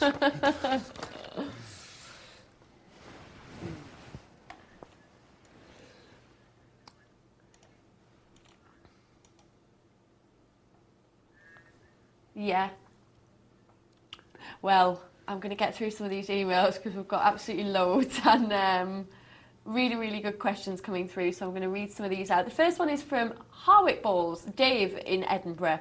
And Dave says, hi, Lyndsay and TK. I'd just like to welcome TK back tonight. I know he's a fountain of poker knowledge and has a lot to give. I was a bit off with him last week when he made a dig at Scotland, but he redeemed himself in the second half and is making a good show of it tonight. You might see me wandering about in the Purple Lounge MTT tonight, but what a colour. A great excuse to wear my dark specs for an online game. Mind you, I'll need the dark specs for the hangover if I win all that wine, which I might. It might affect my performance in the Poker Zone semi-final on Sunday. And he says, maybe I'll see you in Beat the Presenter tonight, which you did, Harwick. And he says, I feel it in my bones that you may have a win tonight, Lyndsay. Well, we'll see. Well, fountain of poker knowledge. More a dribble, I would say. Thank you very much for this email from Haywick Balls. Actually says, I was a bit off with TK last week when he made a dig at Scotland, but he redeemed himself in the second half. Can I just say here that I have a little fun with the Welsh and the French and the Scottish and the Irish, but it's just that. I love them all, really. I absolutely do. All good fun. It is all good fun. I've spent many a happy holiday in Snowdonia. Been on the railway there. It's beautiful. Yeah. The slate mines, Prestatyn. You can't beat Prestatyn. You like in your British February. holiday resorts, don't you? I love it. Britain is God's I thought you would have country. been more of a Las Vegas man, but Nope, you just nope. like the Prestatyn and Rail seems to be more the ticket. I spent the Christmas before last in Scotland, in Edinburgh, in a hotel called the Glass House, and loved Edinburgh. Edinburgh is lovely. Beautiful, beautiful place. Extraordinary, nice castle-y thing. Yeah. And there's the Queen Mother's, or the Queen's house at the bottom, Holyrood Castle. Yes. And then, sadly, there's that monstrosity of a parliament where so much money's been wasted. But Edinburgh is a beautiful, beautiful place. And I spent a lot of time on the west coast of Edinburgh. For those that have never been through the Pass of Glencoe, you have to go through the Pass of Glencoe on a frosty February morning when there's been snow around. It is awesome. So when I take the mick out of Scotland and Wales, please understand it's only in jest, unless you're French. I think you've made a friend of Dave in Edinburgh tonight. Yeah. So your question here, you're going to be in the Purple Lounge tonight, marvellous. You're in the Poker Zone semi-final this Sunday. Yeah. Well, absolutely wonderful. I wish you good luck with that. We all have different levels of achievement, but when we make a final or a semi-final, it's nice to share it with people. And really, you must enjoy these occasions. When we get to these finals, that's what it's all about. You get that buzz, you get the blood coursing through your veins. Doesn't matter if it's only a $2 final. When you've played a final at 3 o'clock in the morning, you go home, you can't sleep. Yeah. You cannot sleep. The adrenaline is up. Next day, you're going to feel terrible. But you enjoy yourself on this weekend, and I hope you get through to the final. Yeah. And the final, of course, is going to be played here at Poker Night Live. Here. You'll get used to the accent. Suzanne's been in touch, and Suzanne says, "Dear Tony, I seem to remember when you were known as Tony the Bubble Kendal, but that was many years ago when you used to play poker. What do you think of these poker nicknames such as Kev the Fish Shepherd and Robert the Donkey McBride? What poker nickname would you pick for me?"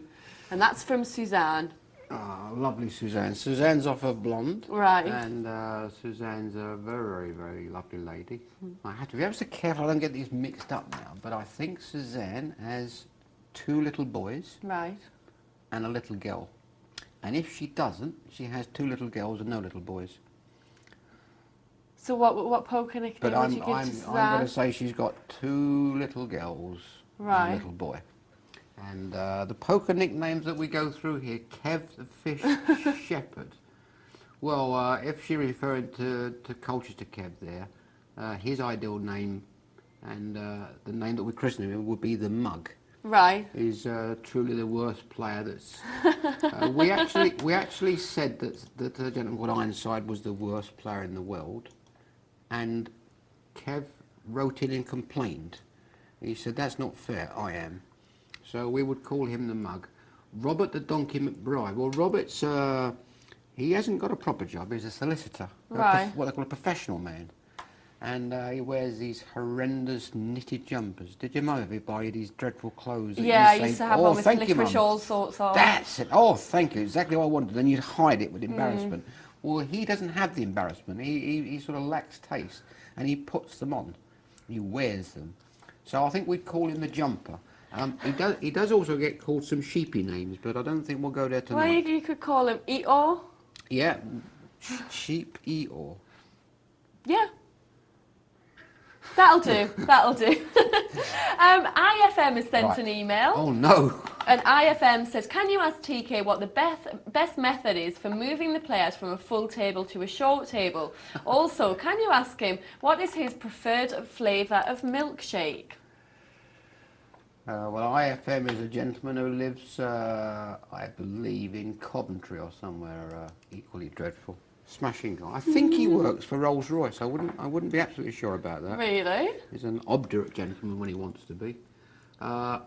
Best method for moving players from full table to a short table. Well, he knows the answer to that, but the question emanates from the fact that there is one casino in Britain, one casino in the world, in fact, that actually, instead of moving the big blind, moves the short stack. And he wants me to get into a debate about this, and so I get in trouble, but I'm not going to get into a debate about it.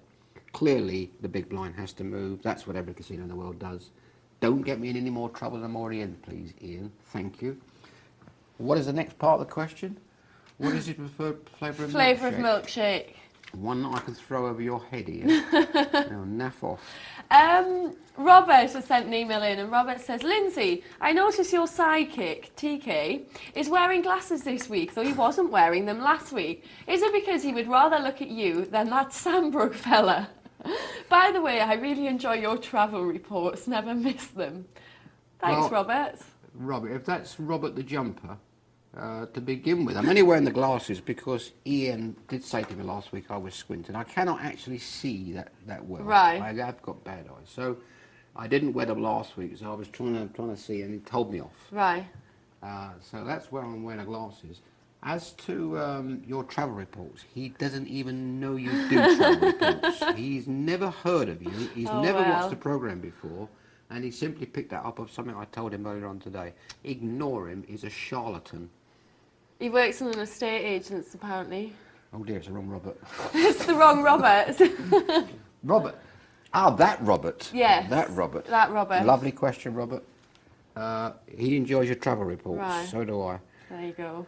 Well, thank you for your emails and texts. We've got loads more. We'll get some more after the break, so stick around. If you've got a question, the text number is 84222. Put the word poker at the start of your message, or email poker@pokernightlive.co.uk. Right, we're going for a break now, but stick around because when we come back, we'll be watching the Beat the Presenter tournament and also lots more poker games.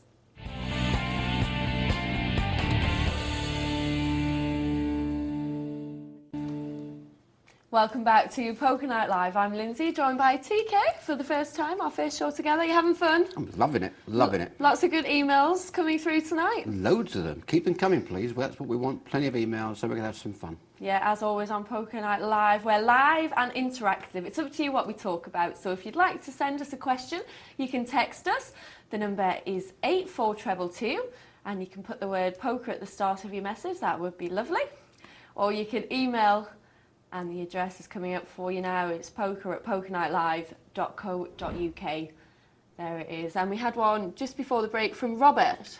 Yes, just to go better, I may have got the wrong Robert there, I'm not absolutely sure, but he said he refers to your psychic Terry Kendal. Whoever this Terry Kendal is.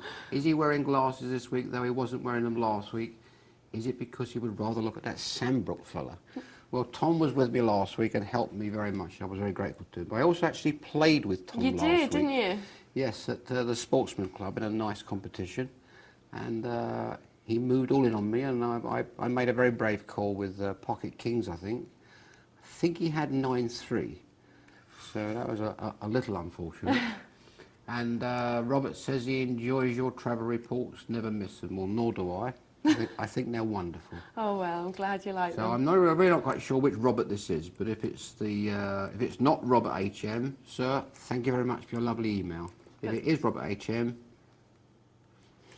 thank you for your email anyway. Steve Balrog has been in touch, and Steve says, "Hello, Lyndsay and TK. Here's the thing. We like things."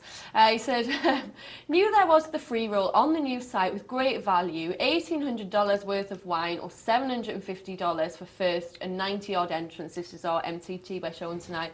"Late start, so I thought I'd be able to have a bash after work. Got home, logged on, missed registration by 30 seconds. Pity the wife would have liked the wine for first place and let me play poker forever. Whinged about it in the chat box of a sit and go table. Other player says join me in the 5k MTT. Okay, I think I will. Then I missed the 5k MTT by 3 to 4 seconds. Sometimes I think I'm destined to return to playing the nice safe old game of crib and knocking this poker lark on the head. Now I'm going to spend the rest of the night watching someone else win my wine and sulk miserably to myself till I fall asleep." well, thank you for that, Steve. Steve, a.k.a. Balrog UK. Nice email. Sometimes it happens you miss his competitions, but for those that don't get onto the Poker Zone Poker Night Live forum, Balrog UK is a regular poster on there. We had a little fun on there last week. I was dreading Wednesday, and he kept coming on saying, only 2 days to go, only 1 day to go. He seems a nice guy to me, and it is a very, very pleasant forum. And so keep it up. And look after your forum, they're worth it. Yeah. Pab has sent an email in, and Pab says, "Hi TK, when I'm in a tournament and reach the stage where it's heads up, I have no idea what to do. I've heard that Tony is an expert heads up player, often hustling unsuspecting fish out of their money. Please can you give me any tips on what make you such a good heads up player?" Well, I'd like to answer that honestly, but this is a setup. I am officially the world's worst heads-up player, and everybody knows that. But if this is the Pab I think it is, Pab played in a competition as a young man, doesn't play much live, plays a lot online. And I watched him in a competition at Blackpool last week. It was a £1,000 main event. Right. And even if it was the wrong Pab, it's still an interesting story. Pab, very, very solid player, raised it up with pocket jacks. And the fellow behind him, I really don't quite know what he was doing, but he moved all in for a massive amount, and Pab was put on the spot with this pair of jacks, and he thought and thought and thought, and eventually decided he was going to take his chance, called, and it turned out he was facing pocket fours. So what a great call by him, and would you believe a 4 came down and busted Pab out. If it's the same Pab, that was very, very unlucky. If it's not the same Pab, well, I don't want to talk to you, because when you say that you know I'm such a good heads-up player, you know I'm not. I actually once won a heads-up match. I played Dave Colclough's wife, Right. and lost to her, and you know, she isn't too far up the heads-up ladder. I believe I played the first heads-up match live on radio. All right. On Radio Derby. I'm quite a big name in West Ilkeston. And they invited me to play a heads-up match on the radio against a guy that had never played poker before. That would have been interesting commentary. Yeah, we had to sort of snap the cards to make it sound interesting, like darts on the radio. Yeah. And he beat me.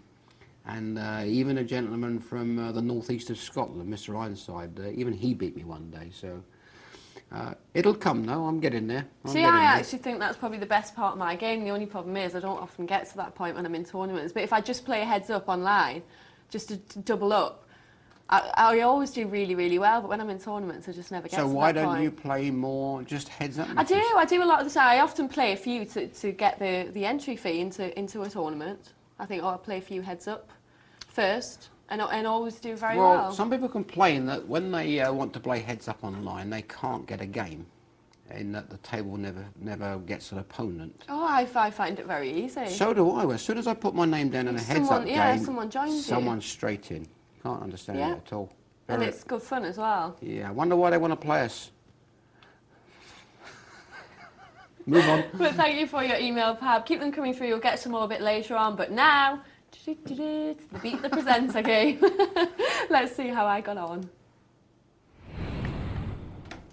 Or maybe not. So here it is. It was a $5 buy-in, this game. Although that says nothing about the quality of players on here, I have to say. So we've got me there at the top, Ironside Scott. Oh no, not Ironside Scott. Balls there, K. Jedden, PUFC boy, the Peterborough fan, TEMH Sausages, and Kev Steele. PUFC is Peterborough United Football Club. Yes, he's the posh fan. Now the fish Ironside Scott with the poultry rag ace has managed to catch a pair here, and he bets out, and poor PUFC boy gets pushed off, and Ironside takes the pot.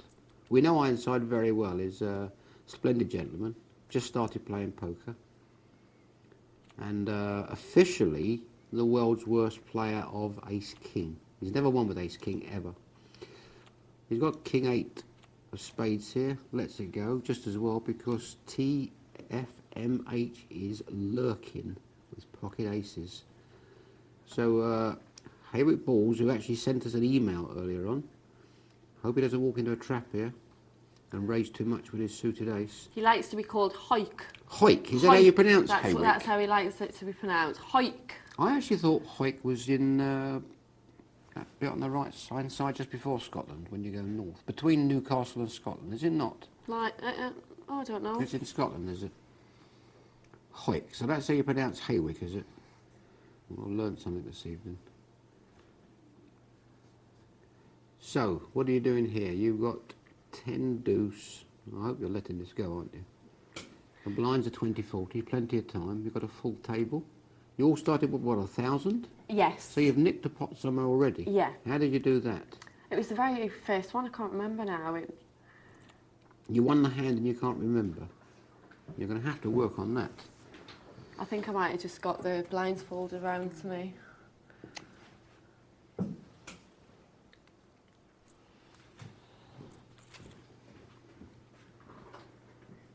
Well, that's a nice flop for a pair of jacks. But he's picked up a straight draw with the ace 8. Well, full house for the pair of jacks. I don't think anyone can get him off this hand. And here you are. Another stormer of a hand for the Horne. Well, you see, I don't mind hands like that. When you're under the gun and there's 6 people to act behind you, you've got no decision to make, have you? Yes. It's an easy decision. Yeah. So you can relax for a minute, and people switch off when they're not in a hand. They start flicking around and surfing and messing and stroking the cat and the dog and feeding the fish. What you should be doing is watching patterns emerge, see who keeps raising. People can't keep getting good hands. So see who's at it, see who's leery, see who's stealing. Try and even make notes if necessary. See who always raises on the button, see who always tries a re-raise. So when you're not in a hand, don't waste the time, concentrate. Yeah. Now you've got your big blind here, let's see what you're going to get. Oh dear, that's not good, is it? No, not when there's an ace suited king king there. with ace king behind you, you need to be lucky. And I imagine the ace king's going to raise into you here. Yep. What do you let this go, do you? I think so, yeah. Yep. Well, he was saying to me that I was going to pull you to pieces. You haven't done a thing wrong. Not yet. I don't And I think have it to was say my finest night. I very much like the way you play. You've got this lovely off-the-shoulder brown job you're on, which impresses me. And without making excuses, I do have to say, though, there is an abnormal amount of chat goes on in the Beat the Presenter games than any other game I've ever played in. I wonder why. PUFC boy's got a nice hand here, but you're not going to be arguing with him, are you? Not with 10-3, no. You've had some rotten hands. I've had a pretty bad start, but I'd rather have them at this stage than later on. There is no harm at all in sitting out at this stage of these tournaments, none whatsoever. Can't leave it too long, but it's quite often you can sit there and the table will thin out by 3 or 4 players without you doing anything. Yeah. By which time you develop quite a tight image. See, normally it would, but these guys play so tight on here, it's tough. They always do. They're renowned, the Beat the Presenter tables for that. Really? I played my first one last week and I won it.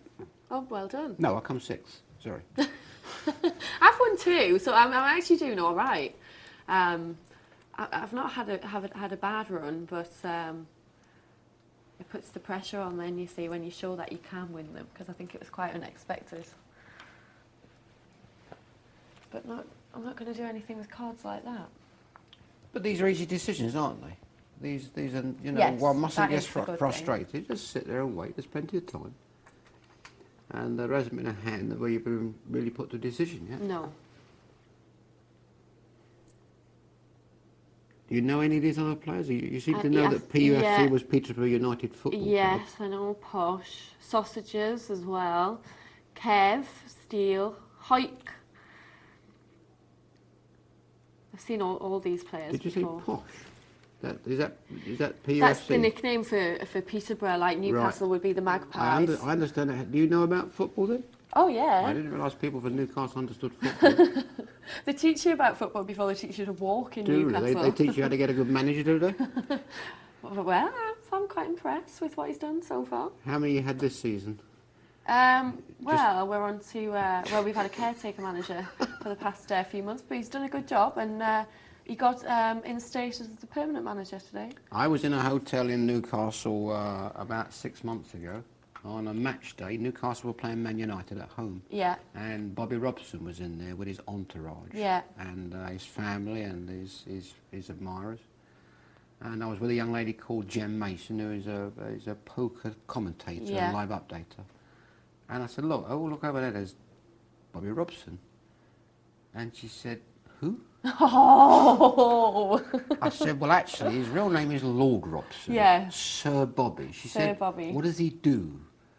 And I said, well, he's like a walking I hope god she in didn't say Newcastle. that very loudly in Newcastle. She did. That would be blasphemy. She couldn't understand what the fuss was about. I said, you are in the presence of greatness here. Goodness, yes, absolutely. And, we love Bobby. I thought it was a very sad thing that they parted company, and I think it was a little premature, but such is life. Yeah. No, he's a good man, Bobby. He had this lovely light suit on, you know. He likes light suits, doesn't he? Light coloured suits. He looked immaculate, it's got to be said. And he was holding court. You know, everybody was stood there and trying to talk to him. What a wonderful man. And we left Newcastle about dinner time, and we rode down, and we came to that big funny thing, you know, that statue-y thing. The Angel of the North. Very impressed with that. There's an ice cream stall just outside there, you know, and we had an ice cream and looked at it. What is it meant to represent? It's meant to be a guardian watching over the city of Newcastle. I see. I have to say, it's very impressive. It was put up in the millennium.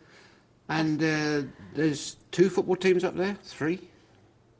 Well, one in Newcastle, then there's Sunderland, which doesn't really come into it, and then Middlesbrough. What do you mean it doesn't come into it? Well, if you play as badly as they do, you can't expect to be talked about. I'm sorry. How are you going in this table? Still getting rubbish hands. Are you a Mackham? I am not. Oh, I'm sorry. I'm sorry. Did I touch a nerve there? Mackham is Sunderland, is that right? My team is still in the Premiership. Okay. Another hand for me, 8-4 on the big blind. Well, you've laddered a spot already, so that's not the worst thing in the world, is it? You've moved up. What are blinds, 20-40? Yes. What's the problem? I just hope we don't get impatient here.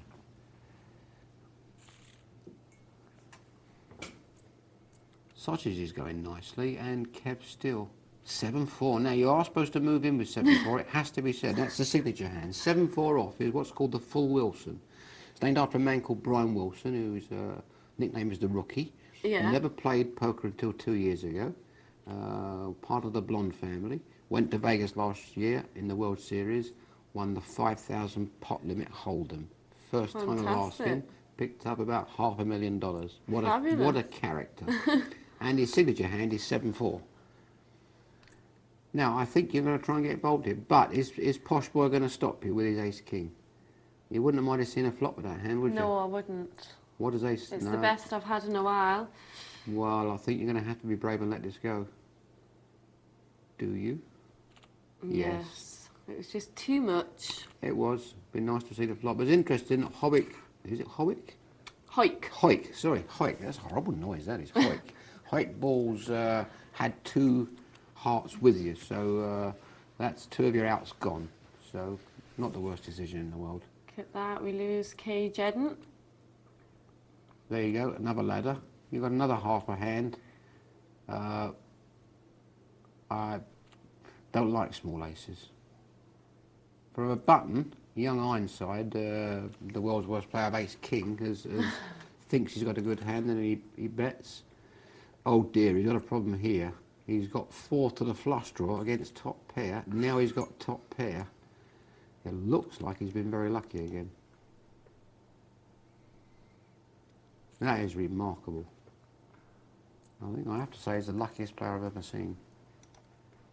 Now he has a baby pair. He lives in a place. Do you know Scotland at all?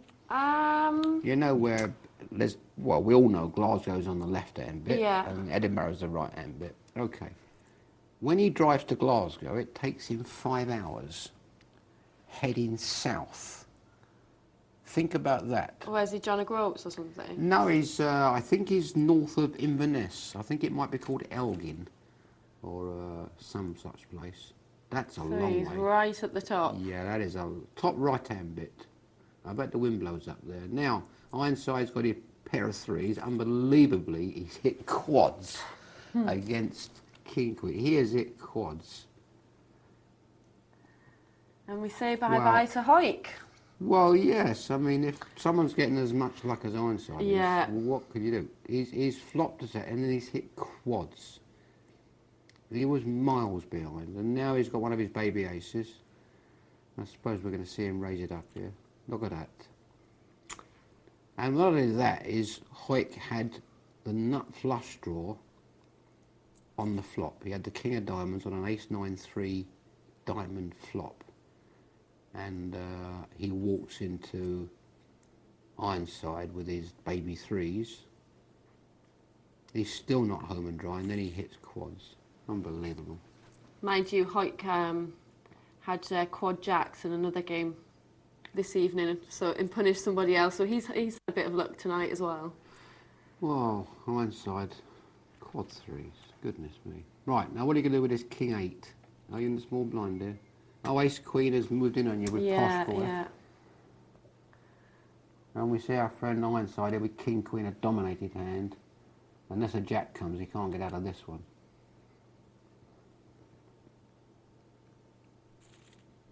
And Posh gets the dosh.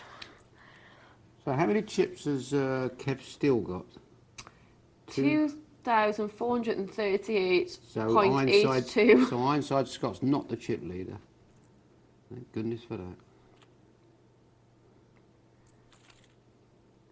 There's 2 pair for Kev. Yes, we're not going to get rid of him here, and No. Ironside will sensibly let go. Oh no, he's hit second nut flush draw now. Oh, this is just too much. Please don't let it come a club.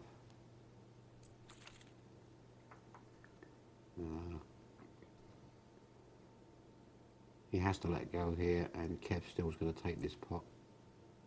Ooh.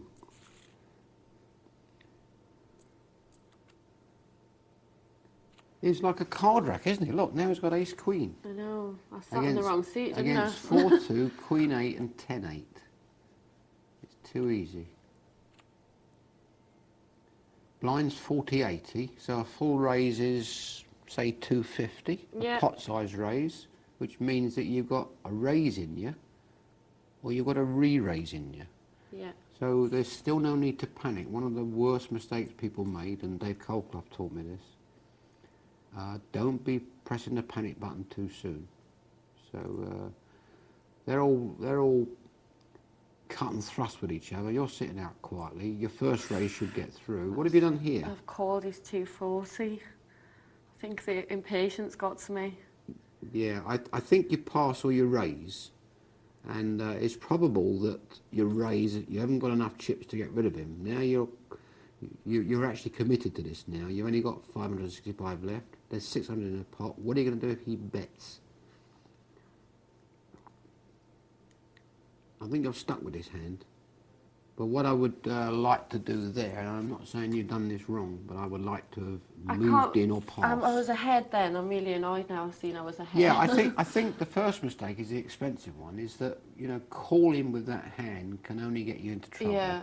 Let the thing save or move in. Yeah. I think you probably get looked up if you move in, but as it happens, you was away ahead. Yeah. You get your double up. Now what you've done is you've burnt a third of your stack, and you haven't got to the river. Yeah. Yeah. And the point about moving is you're going to see all the cards. Yeah. You were ahead. You weren't to know that, but I don't like it. I don't like the call. No. Yeah. Yeah. Try and make a decision, because you're dancing to his tune when you call. Yeah. Move in or get out. Now you're going to have to make a bit of a lunge, aren't you? The blinds have gone 81-60, so you've still got a full raise in you, but only just. In fact, you've just paid your blind, so you're going to have to take a shot at some stage soon. 1, 2, 3, 4, 5 left. This isn't the worst hand in the world. I know, I thought about this for quite a while, but you'd actually. still rather move first, wouldn't you? Yeah. Yeah. I thought about it for... Well, you was behind, but I think in these situations, if you move first, there is a chance the people behind you will pass. Yes, yeah. And then you take it. So that's an extra way of winning a hand. Now, is this your small blind? Yeah, yeah. Well, again, you either move in or you pass, and he can't pass if you move in. So it's in or out. Right, you've got 325 left. The blind's 81-60. It gives you 3 or 4 hands now. Breathing space. Remarkably, Ironside has won with 10-8 there. He does play with some rubbish. This is your hand, I hope. Oh, and look what's in front of you. Ace, Queen and Queens. The Queens are going to act. The Ace Queen is in the big blind, so you don't know it's there.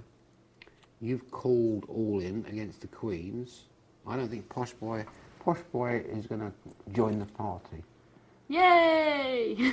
Wow. Oh! that was what I was saying to myself. Look at that. When I saw the flop, I got a bit excited, and then... Didn't Kev still like his hand there? There you go. So how did you think you played there overall?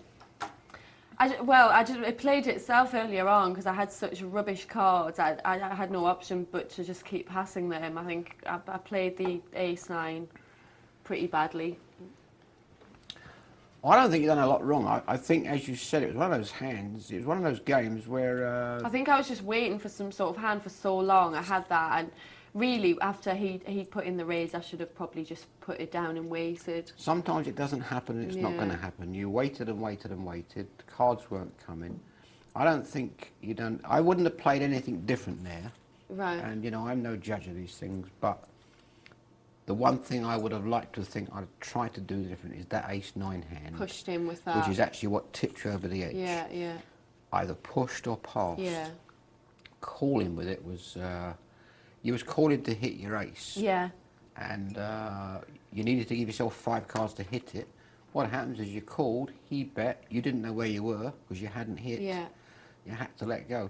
By moving in... I thought he had a pair, that's what I was putting him on. Yeah, And but by moving in, you take away the decisions. It's, yeah. it's nice and simple now, because you're going to see all the cards. It doesn't matter what he's got. You've made your decision. There's this big sigh of relief. I imagine it's rather like having a baby. And I guess if it's a good enough hand to call with at that stage, it should be a good enough hand to raise with. If I'm going to play with it at all. I didn't see anything else you've done wrong there. And besides, I don't think people should criticise people's play, because many of us play it for enjoyment. Yeah. We want to play better, but I don't see you done a thing wrong there. Not a thing. And you know, you can see that it isn't always, victory doesn't always go to the worthy winner. Look at this Ironside chap. Look at him, the quad 3 man. If he wins this, we are never going to hear the end of it. And you do sometimes get these games where you just get... Somebody gets lucky. Yeah, and you get hands that you just can't play with over and over again. Well, I have to say, you got a pretty dreadful selection of cards there. And there wasn't much you could have done about it. You had to make a move at some stage. And your ability to move, the muscle that you had, disappeared with that ace-9 call. Yeah.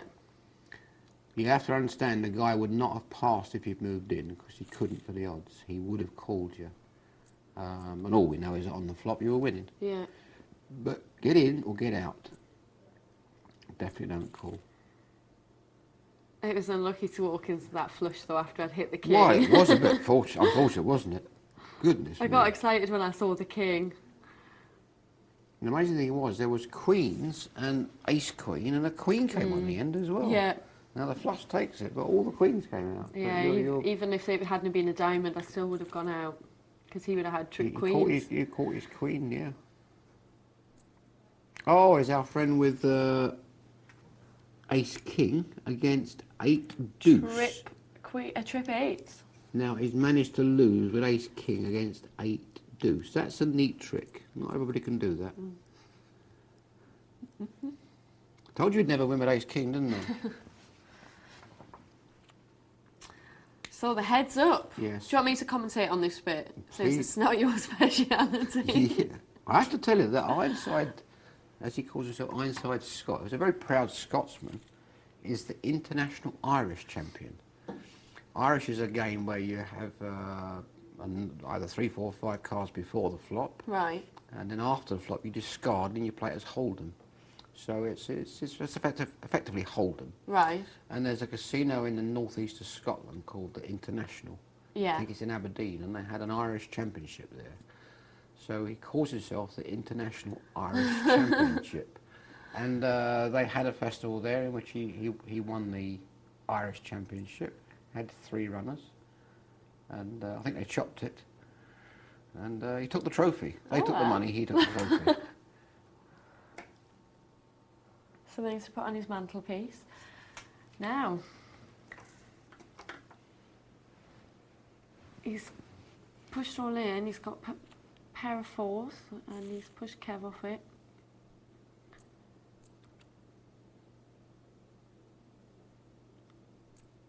If we had a little lever we could pull, could we pull it now? You know, like a little lever that gives nice cards to the other man. I mean, I believe in these levers, you know. I wish I had one.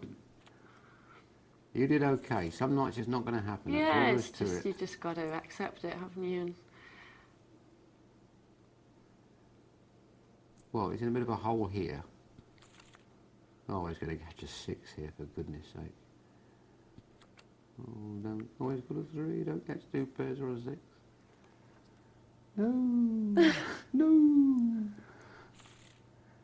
do you know what? It must be so nice for Ironside, just having someone really fighting his corner. Oh, we love him. We love him. We love him. He's a lexicologist. Really? Yeah, which means that he writes dictionaries and that sort of stuff. And you know the spell checker program? Yes, yeah. He actually writes them. Oh. He's a walking dictionary. Must be a clever chap. Yes, you could say that.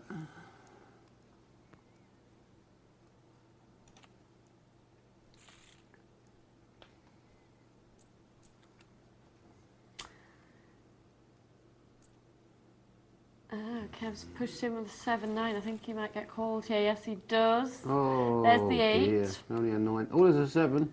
Well, that's not going to help. No, he needs a 9. He needs another 70. Oh, and he's won with full house. 8's full of aces. And there you go. Ironside. Well done. Well played. But I have to say, you played very, very well. We are delighted. We are delighted. We could not be more delighted. That's wonderful for Ironside. It makes me feel better, the fact that you got so lucky. Quad 3 man, we're going to call him. Yeah. Actually, he played it very well, didn't he? He did play very well, but I have to say, he got the best cards. He got the best cards, the best flops, and yeah, he was very fortunate. It was just... But I don't like to be nice to him, but it was your games. It was your games. The hands he got, he played good. He could play good. Yeah. Of course, the one he messed up was Ace King, which he's horrendous at. But good luck to the fella. Well done, well done. Good game, guys. Good game.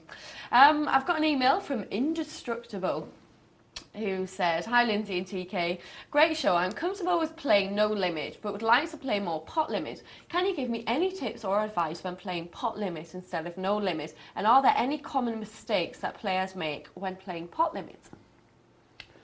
In the early stages, let's talk tournament play. I don't play pot limit cash, but in the early stages of tournament play, pot limit plays almost like limit in that you can't get rid of people. So if you raise it up with some sort of hand, with blinds at say 25-50 and a deep stack comp, you're going to get 4 or 5 callers, and you need to adjust for this. You need to allow for the fact that people aren't going to go away. Later in the competition, when it gets to the last 1/3, it almost plays like no limit, in that the blinds are so big that it has the same effect. I can't really answer your question, to be honest with you, in what's different. It's a more skillful game, in my opinion, because it removes the ability for people to simply say all in. Yeah. There isn't a lot of skill in sticking all your chips in and you know, saying, look, you know, what a good fella I am, I can put my chips in. A lot of people with deep pockets like playing no limit, because losing the money doesn't matter to them, and they can bully people off simply by moving in. Yeah. I much prefer pot limit. It's a much more skillful game. Oh, I hate it. I've ended up playing a couple of them by accident. Online, is that, or yeah, live? Online. Why did you hate it? I think I've just got a gambling streak inside me. Well, you can still gamble with pot limit. The thing is, you know, the Larry bully boys can't get rid of you. Yeah, but if you're sitting there with the nuts and you can only, you want to stick it all in, you can't. It's just frustrating. No, it's a different score, there's no doubt about it. I really, really enjoy pot limit. Yeah.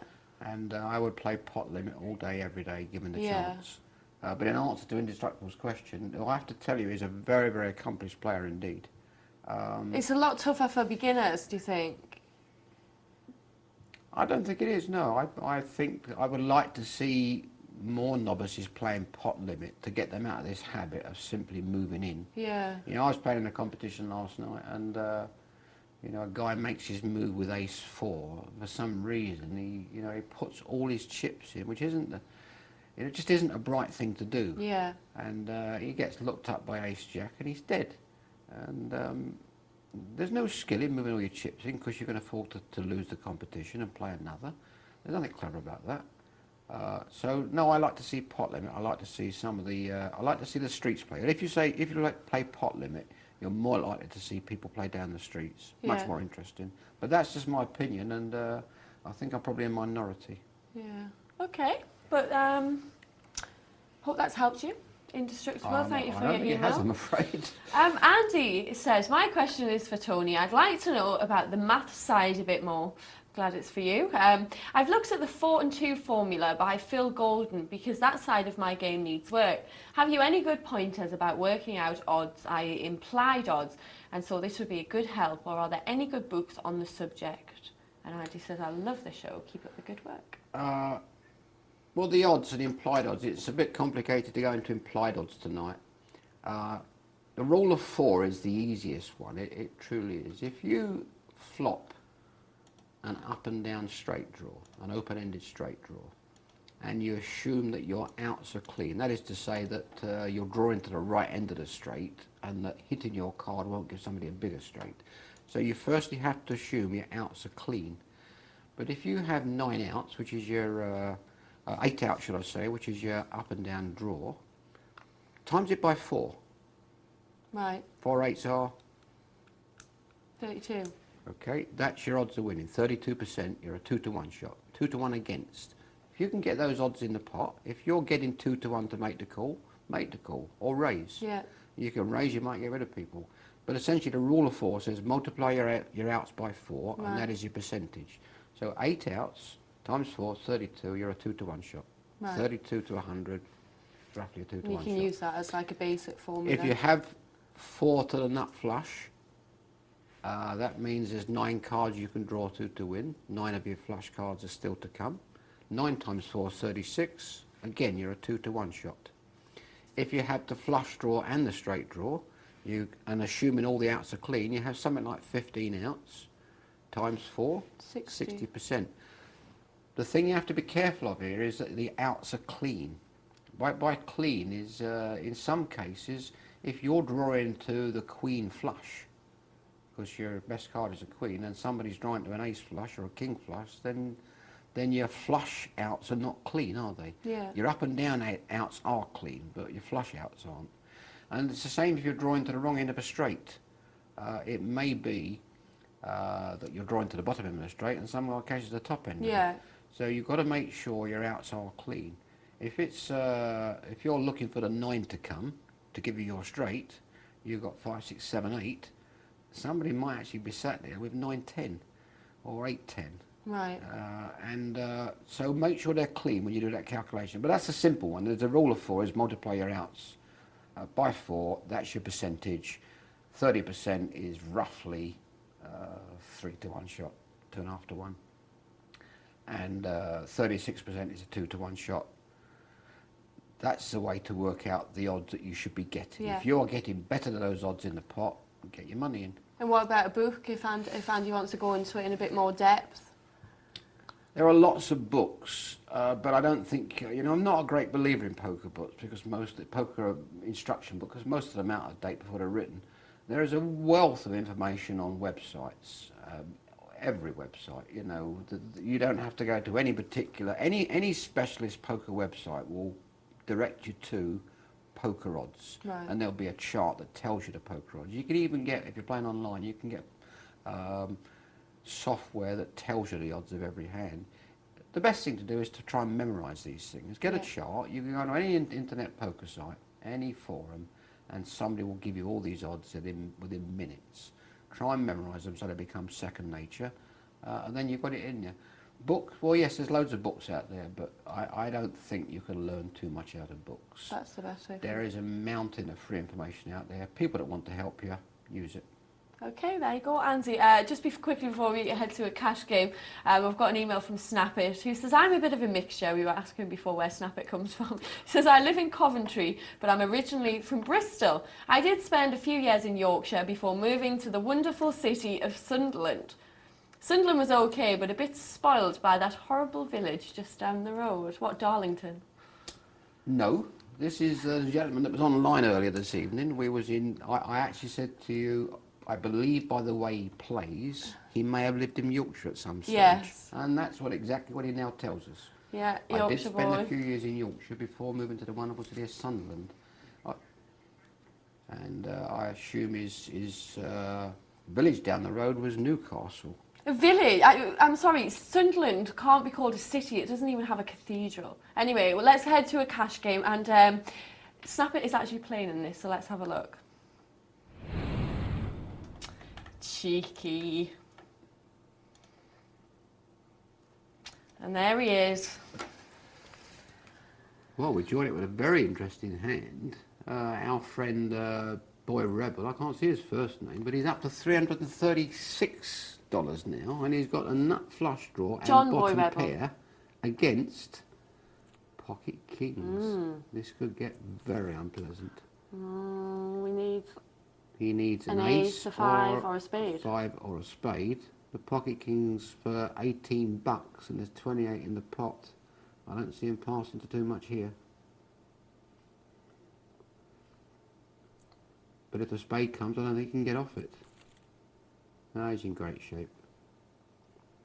Joined by I don't think he'll even try and make a play at this because the fellow with kings can't pass, so there's just no point in trying to steal it.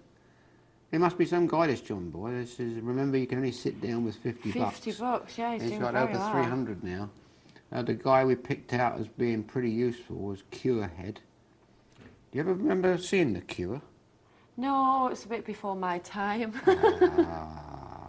It's not. It was only a year or two ago. Robert Smith, guitarist. The Cure, a year ago I thought they were like ancient. No. He wore a lovely dress.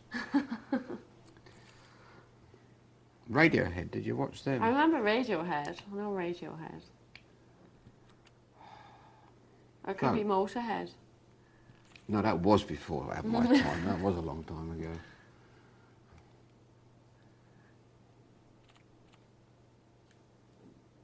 So, mixture of stuff here.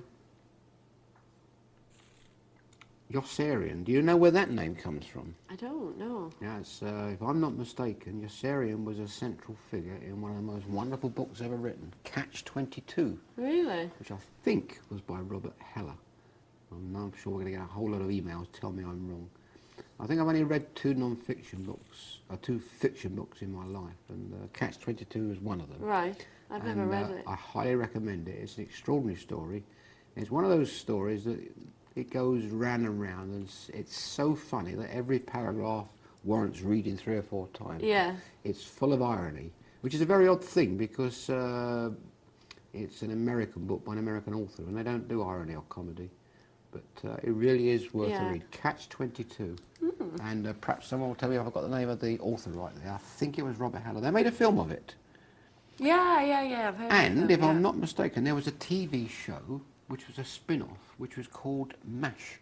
Oh, right. You remember MASH? I know MASH, yeah. Well, I think, I'm not absolutely sure because I don't watch TV, but I think MASH was a spin-off from Catch-22. The military hospital. That's it. it. Yeah, I know MASH. I used to watch that with my dad when I was a kid. They had all these weird characters in Catch-22. They had a fella called Major. Many of them. Great book. Try and give it a read. I will. So, King, Queen, Queen 9, Ace, Queen, Snap It. Used to live in Bristol, now lives in Coventry, once lived in Yorkshire. I love Sunderland. And it's Sunderland, by the way, it's not Sunderland, it's Sunderland, it's S-U. San. Yes, that's what the Queen says, Sunderland. Sunderland. For goodness sake. Nut flush draw for King Queen for our John Boy Rebel. Up and down for seat 2, let's call him. And 2 overs for Snap It. Bet, call. Nothing changes. Seat 2 can only win this by a big bet now. Ooh, it worked. There you go. Not much there. Why is there a young lady over John Boy Rebel's seat? Is it because he's got all that money? It might be. She knows where she's well off. Yeah. She's got a hand out as well, look. Yeah, that is a thing. Snap It's got her as well, like he's got a different one. He's got a pouty lippy jobby. So the combatant hands here, there's actually 4 potential hands here. There's a suited ace 4.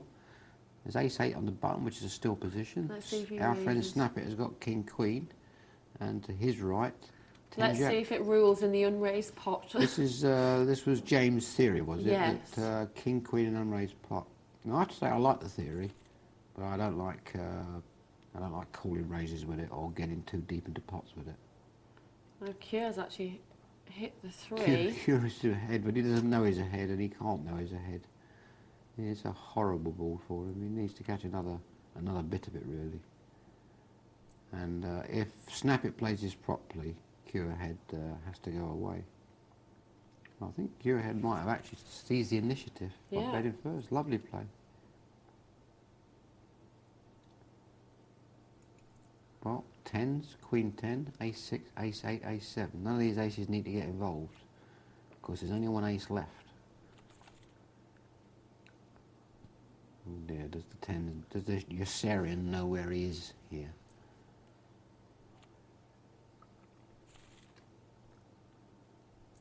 clearly does. Now we have DJD with the suited ace. Not much else around.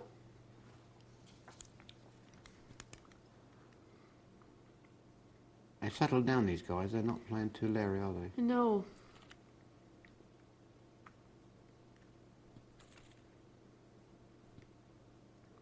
Ten, 8, 3. No obvious draws. The ace 3 has got bottom pair. This is one of those situations, first to bets really ought to take this because nobody's got any sort of draw here. So it's be brave. And that's exactly what's happened. First to speak, 666 omen. Yeah. Is that, I don't know what that means. 6 is it omen? Oh, Cannibal's still in it. Did you see that thing in the paper today about the man in Germany that got sent to prison for cannibalism? Yes. Yes, we don't want to go too much of discussion on that, do we? Yeah, well, you put an advert on the internet advertising for someone to... But a man answered. A man answered the advert. The cannibal put an advert onto the internet asking for someone who he could eat. Yes, and a man said, yes, I'd like to be eaten. Went, anyway. He did. He did it. But it was we can't go into too much detail here because they had a weird sort of dinner one day, didn't they? Well, they did, but it was quite what an extraordinary thing. Contentious in court, the fact that the man had actually agreed to do it. Correct. The man actually said, yes, I want to be eaten. Yes. How bizarre. So here we have two people, somebody that wants to be eaten and somebody that wants to eat him. And he did. Yes, and he ate part of him while he was still alive. In fact, they shared it. Anyway, he's gone to prison for a very long time, you're pleased to know. Bizarre.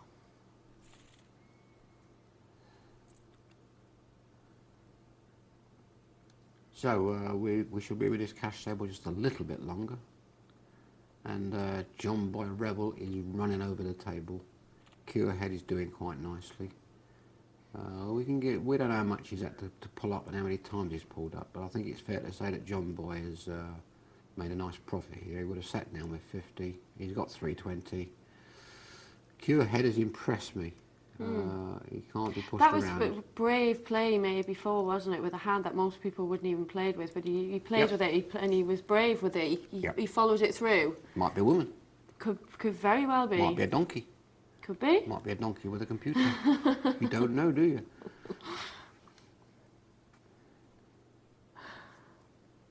Could be a monkey. There's a monkey on blonde. Is there? Yeah. Matt 674. He's a real monkey. Why are you laughing? Because I know you're joking. No, I'm not. Listen. Are you trying to tell me a monkey writes on a computer website? He doesn't spell very well. That's how we know. Like my cat, he's a very poor speller. And what does the donkey say when he's playing? He always outdraws me. You're too good for me. He always outdraws me. Oh, that's a grown job. That's a grown job. Very good. There you go. Oh, we've got time to see this monster hand here. Hopefully. Before we've got to go to a break, let's see what DJ does with these kings. Well, Snappett's got the ace-jack. Well, this is going to be interesting. Please remember, we have not forgotten your emails. Every email you sent us, we will read. We'll be going through them a bit later on. Yeah, we will do. We promise, if they're nice. Now, look at that. Trip kings for DJ. Oh, goodness.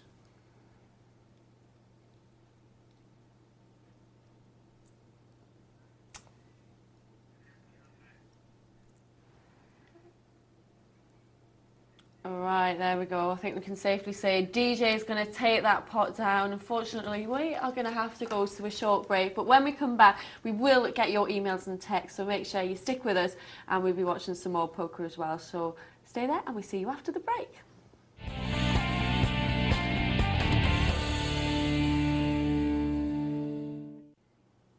Hello, welcome back to Poker Night Live. I'm Lyndsay, joined by TK. Lyndsay? I was going to say tonight, but it's this morning now. We're here with you till 2 o'clock. We've got the final of our MTC to watch for you as well. Just going to get a couple of emails first. We've got one here from Neil, who is also known as Jack Ali. And Neil says, "Hi Linz and TK, would like to offer an alternative view on game selection," something we were talking about earlier on tonight. And Neil says, "I agree with your view, TK, that this is a vital part of the game. However, personally, I do not go looking for tables with bigger stacks, particularly online, where buy-in limits mean that big stacks often, but not always, means better players. I usually play 6-handed, $2, $4 no-limit hold'em. I look for tables which have at least 2 or 3 smaller stacks below $300, and ideally one of these around $100. This tends to give a better indication that I am playing against losing players, and a really small stack is often a chancer who is trying to double up quickly. I also find it easier to bully small stacks than big stacks. Since I've been taking this approach, my hourly rate has improved significantly. Obviously, good player notes indicating where the fishiest fish are sat is an added benefit." And he says, "Nice to see a new face on the show. And I'd like to say congrats on Blonde Poker, top site, keep up the good work." And that is from Jack Ali.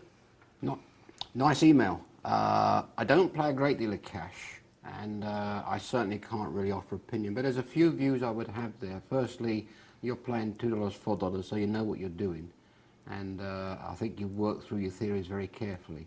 The worries I would have is that when you talk about small stacks are easier to bully, the fact is you can't play proper poker against a guy who's got a little stack that he's going to move in at the first opportunity. He's going to move in and gamble. You can't get this guy off hands. You can't make moves against him. He only has one move. So, you know, I do find that actually quite difficult, but it's working for you, so maybe it's the right way of doing it. Playing against losing players, well, yeah, possibly, you could be right there. You may be finding a bunch of guys that can't play awfully well. You know, when I play, I like to play a little Omaha or high-low Omaha every night if I can. And I'll sit down with $200 or $400, and I really am looking to get a double up and get out. And I can't get a double up if nobody on the table has any chips. Yeah. If they've all got 20, 30, 40 and 50. So it's a risk-reward thing. If I want to get a double up, I've got to find somebody that's got chips. But this Neil, which I think is a lovely name for a lady, but it's actually a man, I think has got a very systematic approach here, has clearly worked it out nicely, thoroughly. It's working for him, and really I've got to take his advice because I'm not much of a regular cash player. But it's good to see people analysing table selection properly. Some guys, you know, we were talking earlier about going out for a night's poker, and we're desperate to find a game of poker, so we'll sit anywhere. Yeah. A good player, a player like this, will say, if I can't find the right table, I'm not going to play. And that really is the disciplined approach. Yeah. That's the right approach, and I'd like to see more of that sort of thing. Good email. Yeah, well done, Neil. Thank you for that. Robert's been back in touch, who emailed in earlier on. He says, "Yes, Tony, you were right first time. It was Robert the Brief. Who the dickens works in an estate agent's?" Well, I don't know quite where a estate agent comes from, but Robert is a brief, literally a brief, a solicitor. So perhaps it's his dream to be an estate agent. He'd like to move up the ladder. Things are getting a bit random tonight. I don't know. Perhaps he just wishes he was an estate agent. He actually has a very interesting job. He's a brief and he's on call. When somebody naughty, what they call in Africa a naughty boy, when someone gets in trouble and gets arrested and taken to the police station, he's the duty solicitor, I think. Right. And he gets called to the police station and has to go and do his thing. Right. And must be a fascinating job.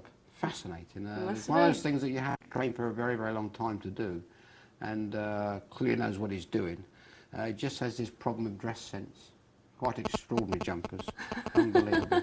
But thanks for getting back in touch, Robert. Well, we are here till 2, so we do want a lot of texts and emails before the end of the show. I'm just going to professionally try and ignore that little noise. Yeah, we want lots more questions and emails. It's up to you what we talk about on this show, so please do get in touch with us. If you've got any questions for TK, then you can text us here in the studio. Our number is 84222. 84222. See, text live. We've even got a sound effects machine tonight.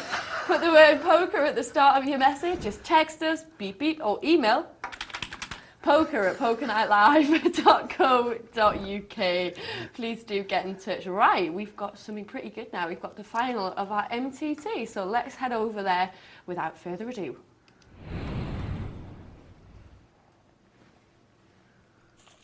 So here it is, our final table. Blinds 2,000, 4,000. And don't forget, first prize is a lot of wine. So who we got left? We've got I'm a Fish, Dante, Ram Chip, Bad Nick, Cat Cat, and I Got Da Nuts. Yo. I Got the Nuts. When we looked at I Got the Nuts early, we picked him out as a potential winner of this. He was playing very aggressive. He had 4 times the average stack, almost in the second level. Clearly the guy has game. Maybe it's a young lady. 30, 190, So I'm a Fish. There's around about 270,000 in play. So there's 6 players. Average is about 45,000. And 4 players are somewhere around there. 5 players really. There's only Dante that's some way out of it. Yes. I'm a Fish chip leader, but not that far ahead. That looks a bit hot for Dante to me. Sorry? I see what you did there. Yes. Clever. Ram Chip. Dad Nick. Is that Cat in Bad C2? Nick, I think. Cat Cat, yeah. Cat. Do you have any animals? Pets? I've got a cat, actually. What sort he's of cat? He's called Vince. Vince? Yes. Boy or girl? Boy. What sort? Long hair, short hair? He's a short-haired domestic. How many legs? 4. Right, 1 at each corner? Yes. I had 2, I just lost one recently, but I've still got one, a pure white one, with a blue eye and a green eye. Oh, lovely. Well, he's only got 4 legs after his trip to the vet not too long ago. Yes, Angel did have more, but I had to have him dealt with. Yes, I did. I found he's got very fat and lazy since then, though. Well, he's still a big baby, my one, to be honest. He's only 5. I love them. I live alone, and I do find they're good company. I like a dog, but I'm away so much, you see, so Yes. So it can't be dog. But when I retire from poker or run out of money or whatever, a dog is on the agenda. Oh, well. They are good company, though. Yeah. Vince. Vince. Unusual name for a cat, isn't it? Yeah, I'm not even going to tell you why he's called Okay. Vince. I had a Charlie and an Angel. Look at this. Cat's got kings here. And he isn't going to put it down to anybody. And it's come all flush hearts. draw. And our Dante has picked up a draw. It doesn't come through. He had 2 overcards and a flush draw. And off he But, goes into the poker inferno. Dante goes into the poker inferno. Gosh, this is professional stuff, isn't it? Was Dante a Greek chap, or he was one of these Greek, I think, yes. these fables, wasn't Yeah. it? Dante's Inferno. I don't know what it was about.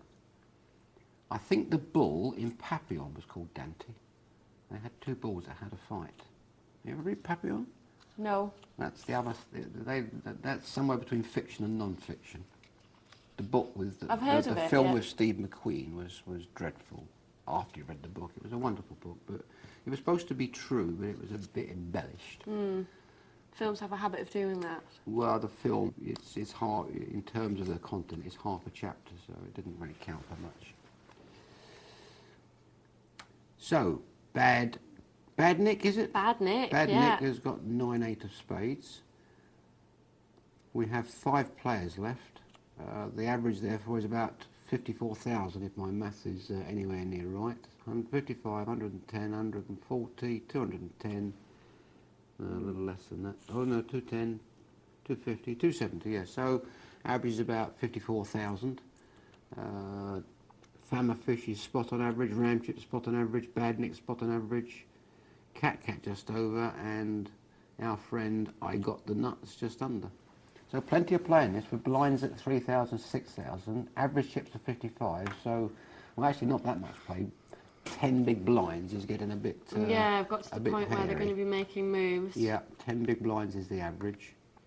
And I got the nuts. You're going to have to start moving soon because 5-handed with blinds at 3,600, it shoots round the button. It goes round very fast.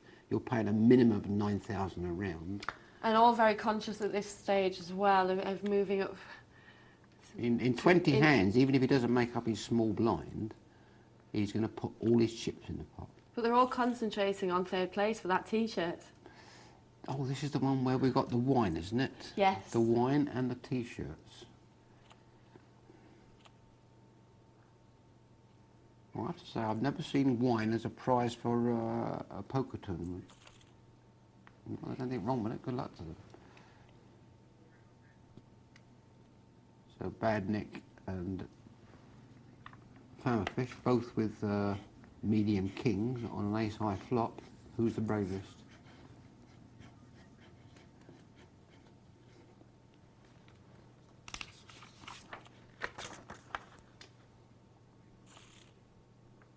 Bad Nick takes it down.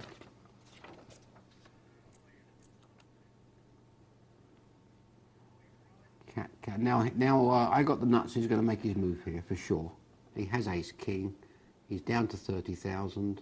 This has to be it.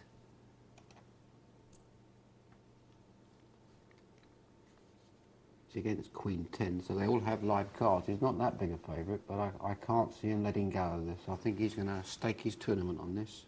Nice bet, half his stack, slightly more, slightly less. He's done nothing wrong here. I have to say, I think he should move in here, but he's took the pot, so good luck to him. He's proved me wrong. The thing is, he left himself 17,000 with blinds at 3-6. He might as well put the lot in. Yeah, I mean, he can't pass. And guarantee that he's going to take it down. Yeah, he's going to see all the cards. And he made it slightly more attractive that Hammerfish could have called it. And yeah, you know, there's lots of ways of playing the game. Maybe he wanted to attract a call. Maybe he said, look, you know, I want someone to take me on here even if I lose, so get in. But this could be nasty for him because he's got ace-10 and Hammerfish has got ace-jack. Now, I got the nuts, can't let go. If Hammerfish takes him on, he has a problem. Don't forget Now, who's brave? Sorry. Let's just watch this hand play out. Well, that is crippled. I got the nuts. Yeah, absolutely. Got to be said, Hammerfish played, you know, not the strongest of aces, very strongly there. I got the nuts, could have had anything. In it goes with the Queen 7. So, Queen 7 suited. He's going to need to double up several times. And he's in trouble here already because Ram Chip has got top pair. And even if he gets to 7, Ram Chip's going to have two pair. Yeah, he's in a bit of a hole here. Yeah, he is, isn't he? He needs another queen. Two hearts. There aren't many queens left either because Bad Nick's got one. I think we're going to say goodbye to I got the nuts. Unless 2 hearts come. No, they don't. Oh, you got a straight draw. No, that's it. I did say to you that I got the nuts. Was no way I could win this. And there we go, down to 4. He's gone. 4 left. Average chips will be around 70,000. Slightly less than 70,000. So I am a fish. Is not a fish at all because has a very, very handy 93,000. Yeah. Ram Chip just behind with 81. Cat with 50, roughly, and Bad Nick with 45. So they're all in it. Blinds are now 4,000, 8,000. So we're down to something like 9 big blinds average. Yeah, yeah. A proper raise here would be 25,000, 30,000. So 3 of the players are not in too bad shape, but Cat hasn't got too much to play with. But he picks up a nice pot there. It really can swing around fast when you're 4-handed. You can go from last to first in a couple of hands. Hard to say who's going to win this. Here's 2 big hands. In a 4-handed table, ace-10 and jack-king are both very, very playable. Bad Nick might decide to put his tournament on this. Oh dear. He's called his king. Cat's called his ace. And this is going to end in tears. For bad Nick, I think. Does he believe Cat has the ace? The thing is, with blinds at 4-8, no, he probably does the... Oh, my goodness. Well, he done the right thing there. He could not pass. He didn't have enough chips left to pass. And he's ended up crippling Cat. That's a bit of good fortune you need. He was behind going in. He was behind on the flop. He caught his card. And now he is chip leader with 85,000. Ram Chip has hit the top pair here against Famafish's 10s. Famafish is bet out to see where he is. Quite correctly. There's 2 overcards. I think he's going to let go now.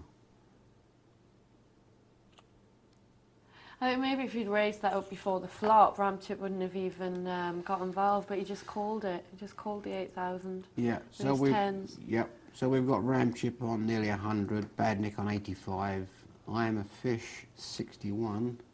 Cat's going to need to get fortunate. Cat doesn't have a full raise. Is due to pay the big blind next hand, which is 8,000. It's pretty much a no-brainer, all in blind here. Not the worst of hands. No. Not the worst of hands. Famafish is going to take him on for sure, because he can't get busted. So they all go in, automatic call. He's still behind. Needs to catch a queen or an 8 though. It's over. There we go, we lose Cats. He's Bubble Boy. It's our Purple Lounge free roll MTT. Third prize, whoever goes out next gets a t-shirt, a CD, and $20 credited to their account. Second prize is $300 credited to the account, and first prize is 2 months worth of fine wine with $1,800 or $750 cash. So third place, one of these 3, is going to get a t-shirt, $20 to their account, and a CD. What sort of CD? I have no idea. Like an LP, like music? I presume so. Oh, that's worth a few bob. I have no idea. Or maybe it's a CD of their choice. Okay. Who do you fancy to win this? A music CD it is apparently, but we don't know what. Like an LP? Absolutely. Let's hope it's an not album. Chico for their sake. And you see, what they can do is, they can say, when they're talking about the MT2, they can say, been there, done that, got the t-shirt. Yeah, it might be a Chumbawamba. Might be. Mightn't it? Kings for Bad Nick, Ace Nick against Ram Chip. Oh, goodness. Well, Bad Nick's not going to pass. He just needs to hope an ace doesn't come. This pot's going to be huge. And that has pretty well crippled Ram Chip. The best hand has held up, I'm glad to see. Bad Nick had good kings. Ram Chip has 20,000 chips with blinds at 4-8. Needs to get very lucky now. Bad Nick has 162,000. Famafish 81,000. Ram Chip's just going to post 8,000 blinds out of his 20,000 stack. It has to go in. There are 3 people with kings here. King 6, King 8, King 9. It's an all-in. He's dominated. He has to catch his 8 or a spade. And he... Oh, goodness me. He caught his 8 on the end. So Maidenson is up to 40,000, but blinds are 5-10, so it's still an all-in job. I think he might get looked up here by kings. Always caught 2 pair. Look how quick it can change. He's caught 2 pair with 8 and 9 against kings. He was down to 20,000. Now his second chip, and I Am a Fish, who has a pocket pair of 2s against Ace 10, is hanging in there. And there's a straight rivered there. Most unfortunate for I Am a Fish, who had pocket 2s, got crippled with his kings. We're down to 2 people now. Bad Nick with 177,000. Ram Chip with half that. We'll see who plays the best heads up. Ram Chip's got a beautiful hand here. Ace Queen heads up is a monster. So it's 100 versus 170. Could go either way. Ram Chip's getting the best of the deal here. Ace 8 again. Quite happy to put it all in with that. Yeah, we didn't get the option. Here we go for the third hand in a row. Ram chip comes in with the best pre-flop hand. It's the bottom pair. Catches a little bit of this. Bets out. Bad Nick has to let go. This is moving around quite nicely. Now it's nearly level. Yeah, yeah. Again, he has the best hand going in. Not by much. And now, if they had a bit more each, they would be level. Bad Nick 7-3, Ram chip Jack 5 suited. Bad Nick's being pushed around here by Ram chip. Yeah, Ram chip is outplaying Bad Nick totally, and Bad Nick's going to have to stand up soon. Because, it's all about being aggressive, heads up, isn't it? I'm told so, yes. And Ram chip's certainly the one standing tall Well, now. it's a remarkable comeback by him because he had a third of the chaps that Bad Nick had. Though, to be fair, he has had the best cards, but I just think he's played much stronger. Nobody's got any of this. Yeah, Bad Ram Nick. chip has the best cards, though. Bad Nick's got inside straight draw. There you go. A bet can win it. Blinds are 5k, 10k. Average stack will be 85,000. Sorry, that's wrong. 135,000. King 9 against King 8. Whoa, Bad Nick would not want to call that. Yet again, Ram chip goes in with the best hand, but plays it the best. Not this time, though. He has to let go here. So the second is going to get $300. Yes, it's a big difference though. These guys playing Yep. for a lot because it's or first prize $750 cash or 2 months worth of fine wine worth $1,800. If it's really worth $1,800, You're going to take the wine, aren't you? well, you'd have to take the wine and sell it, wouldn't you? Yeah. But how do they know it's worth $1,800? What does that mean, I wonder? But whichever way you look at it, it's a nice prize. It is a nice prize. $750 or $300 or $1,800 worth of wine. If you're a wine connoisseur, You can't beat a bit of nice fine wine. yeah, so I'm told. Don't get me drinking wine. Ram chip is now dominating this. Look at these two hands. Dominating again. Definitely had the best of the cards, but definitely played the best. Like his game. Could be Ram Baswani of the Hendon mod, but somehow I think not.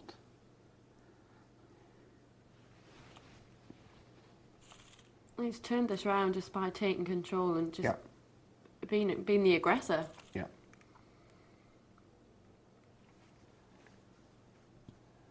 Yes, there's no doubt about that. He's played very good poker. Not going to win this one though, because I don't think that Bad Nick's going to let this queen go. Unless another diamond comes and he gets scared. But I think with those chips, no, he has to go all the way now. You know, this could be a confrontation. Again, even ace deuce heads up. It's a big hand. Yeah. The whole So- value of the starting hands completely changes Completely.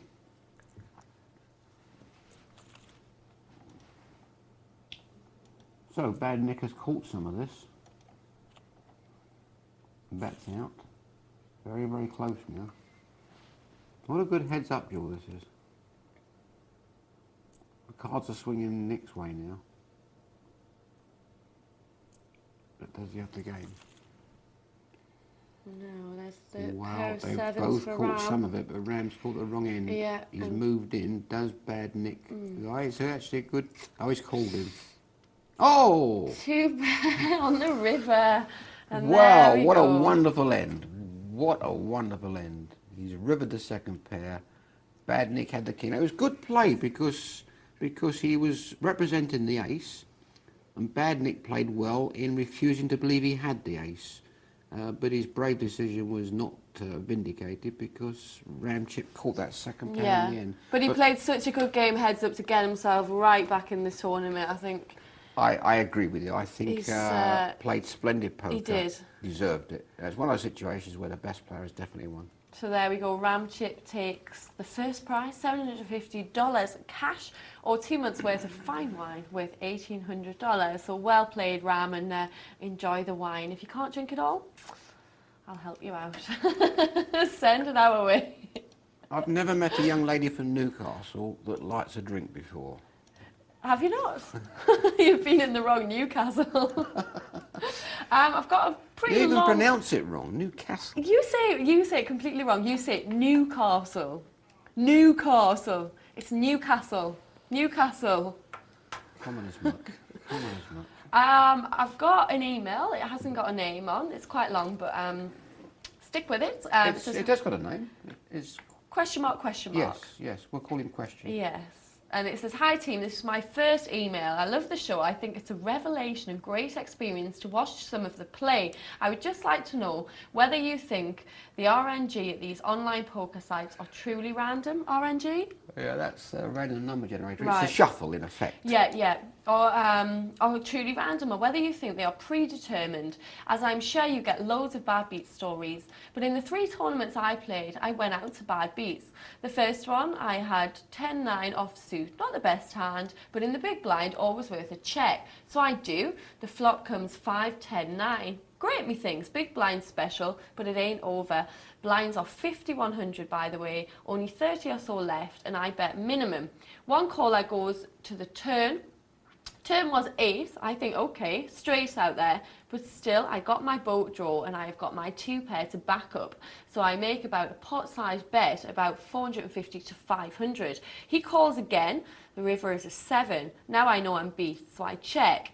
This is a pretty big pot now. He's bet only a couple of hundred, probably expecting a raise. I make the call reluctantly, simply because I was priced in. I expected to see King Jack or Queen Jack, something like that. But no, he turns over pocket sixes, and he's hit the bottom end of a runner and cost me 1.2k or so. I felt sick, not because of the straight as such, but the fact he called all the way with...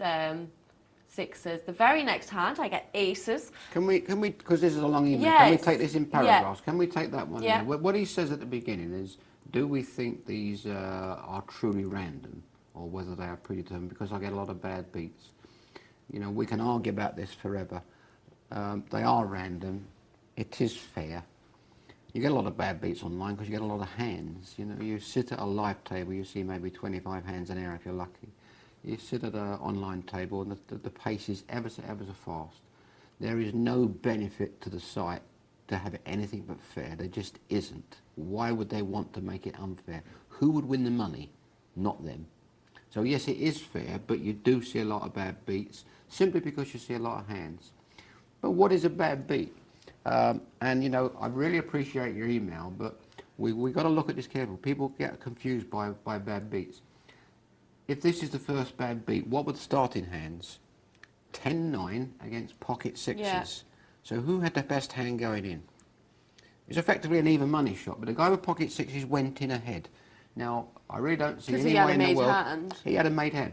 There isn't any way, it doesn't matter what comes on the flop, turn, or river, there isn't any way that could be classed as a bad beat because the guy with sixes went in ahead. Yeah. Now, I agree to call all the way with sixes on a 5-10-9 flop. All the cards that come other than 5 were over cards. Takes a bit of doing. He might be a fish, or he might be a very, very good player who read correctly that you didn't have much. Yeah. Now, he didn't read correctly because you had 2 pairs, but he was brave enough to stick his money in, and he got lucky in the end. That's the truth. But it wasn't a bad beat. The 10-9 went in behind. Yeah. So that's not a bad beat. Okay, let's move on with it. All right, the second one, the very next hand, I get aces. There's only 5 at the table, so I limp. The big blind doubles the blind. I call flop. I call. The flop is 5-5 jack. I make a big bet, thinking, well, if he's got the jack, he's all in. I call, but no, he calls. The turn is a 5. Now I think I've got this wrapped up, so I go all in and get called quicker than I put my chips in. Yeah, you guessed it, the quads had been caught with Queen 5. Now I understand that poker has its ups and downs, but since I've been back online, I have either won with runner-runner or lost to 1. Well, When you have aces and the board pairs, it's always dangerous, because one of the best ways of beating aces is if you catch a set. You know, there aren't many ways to beat aces, are they? And so when the board pairs, number one, that's a danger sign. There's a little red flag goes up. Secondly, the guy was in the big blind, so he could have anything. Yeah. And after the guy raises up in late position, it's hard to put him on having a 5 in his hand, but he could easily have a 5 in his hand in the blinds. Yeah. And did we play it right? Well, the truth is, if we'd raised it properly, we would have got rid of the guy. But I'm not actually saying that's a mistake not to raise properly. What you're trying to do is get some action with the races. You want to get paid. What you do when you limp and take somebody on deliberate with aces, you're turning up this little dial that's risk and reward. You're increasing the amount that you can win, but you're increasing the potential and risk of losing. You're giving them the chance to outdraw you. Correct. Now, what could have happened here is by raising properly, big raise before the flop, you get rid of everybody. All you win is the blinds. You had a monster hand. You wanted to take more than the blind, so I think you actually played it the way I would like to play it. Tempt the guy in and take your chance. Unfortunately, when you tempt people in, sometimes it goes wrong. Some people can't put aces down. I think on a paired rag board, 2 5s, when the big blind gets a bit leery, you have to say to yourself, what has he got? He hasn't necessarily got the jack. He could have the 5. And that is a bad beat, but bad beats are part and parcel of poker. We would have contributed to this by not raising before the flop. Nothing wrong with not raising before the flop. We wanted to get action here, or a little raise before the flop. We wanted to get action. But that's the price you pay for trying to get action. Don't think you did anything wrong. It's called ACHAP. Anything can happen at poker. Yeah, I like it. ACHAP. Right, so the next post says, now my theory is not that poker sites fix or rig cards, but that they predetermine big pots and big hands, because as we all know, poker sites make money from rakes on pots and by how many tourneys are played. The main site where this can be seen is, oh, I'm not going to read that bit out, I'm sorry. I'm sorry, I'm not going to read the name of the site, but they say that poker sites make money from rakes on pots, and they've said that there's a site which this person is saying that they play turbo tourneys as regular tourneys. Well, I have a little problem here. I mean, it's a lovely email, thank you very much. And, you know, I'm at the age of time of life when I say what I think is the case. I don't have a problem with having different opinions to people. I think it's how we improve, how we change things, how we better things. But of late, when I offer different opinions, people tend to get upset. I really don't know why that is. I have a different opinion here. Online sites are not rigged. There is no benefit to them in one person or another winning. It's not like the house can win here. The house has got a fixed rake, and making pots big or small really isn't going to make a lot of difference to them. And can you imagine that what would happen if one of the major sites were found to be rigging the deal? You know, It's just not worth it, is it? The point is, they don't need to. They have a guaranteed profit. Running an online poker site, in terms of cash generated and profit generated, is a no-brainer. It's very easy. It's the second best business in the world after running car parks. It just is. It is so easy. Their expenses are what they spend on running the site and on promoting it. There is no benefit to them whether you win or I win. You know, money just goes backwards and forwards. If you're going to do something wrong, you have to have a motive. If I'm going to rob a bank, it's because I want their money. They can't take money off you by fiddling pots. Yeah. It doesn't work that way. There's a lot that could be put right with online poker, but to be honest with you, there's more wrong with live poker. Much more. There's more fiddling in live poker, more cheating in live poker, more badly dealt games in live poker. And dwelling on theories like that is probably not going to help improve your Well, game, because you're not that looking is at the the things that you may be doing wrong in your own game. You're smack on there, Lyndsay, is that it's diverting you from the real problems. And we see one here where we talk about bad beats, and I know that he flopped 2 pair, might be a she. Question mark, question mark. We know that we flopped 2 pair, which was massive against a pair of 6s, but the fact is it wasn't a bad beat because we went in behind. And so I think you've got to get this bad beat thing out your head. I hope you don't mind me disagreeing with you, but it's a negative which is not going to do you any good. Concentrate on the positives, look at it cleanly and analytically, and you've been in the position when you've had the worst hand and you've won many times. It isn't going to help by thinking they're bad beats. It isn't going to help by thinking the RNG is wrong or the sites are fiddling you. You're kidding yourself. You have the game, you need to get out there and win these tournaments and understand that there are bad beats, good beats, suck outs. It's the very, very nature of poker.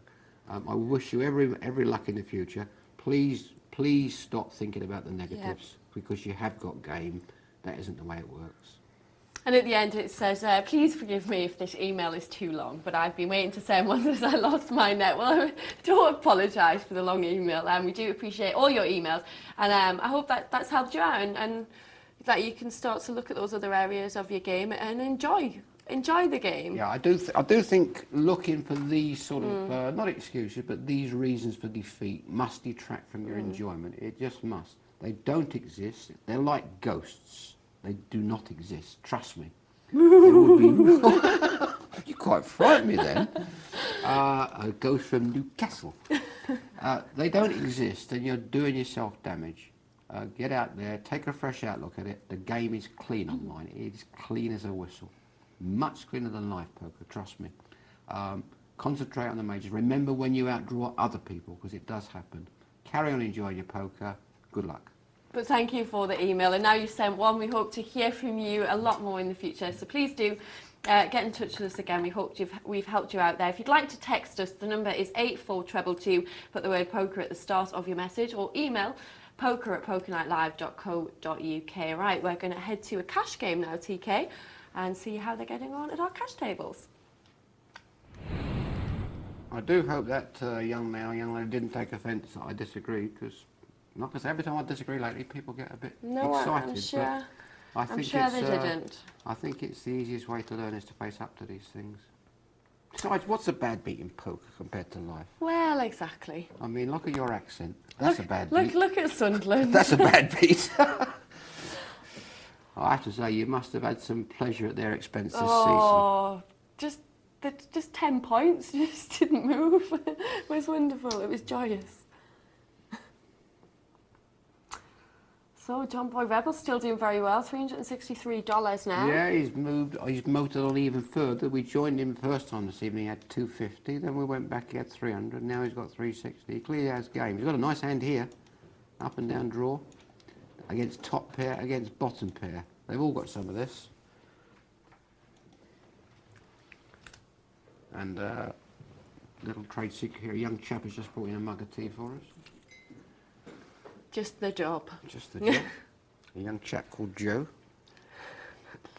Goodness me, Joe can give me toothache. So, John Boy is going to take a big pot here, I think. Or is he going to share it? No, he's going to share it with DK. And Scott Scratch is going to get out of the way, I think. He certainly needs to get out of the way. So the straight wins for both of them? They both got the same straight. I don't think it's going to change.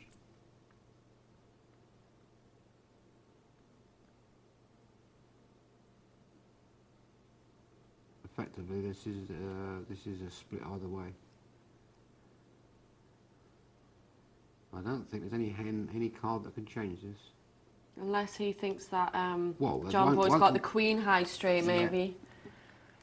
Yeah, wow. No, that's putting someone to the test. He's represented the Queen high straight. He was he knew DJ didn't have it. DJ wasn't as brave. You can see how he's got his chips, can't you? Very little risk there. Yeah. There was a hand that was beating it, but the fact is he got $330 and his opponent only had 50. So how much can he lose? That's it. Exactly. So that's the way to apply pressure. You can only lose what he puts in. This John Boy, he really has got game. I think he's been watching me. Doing the opposite.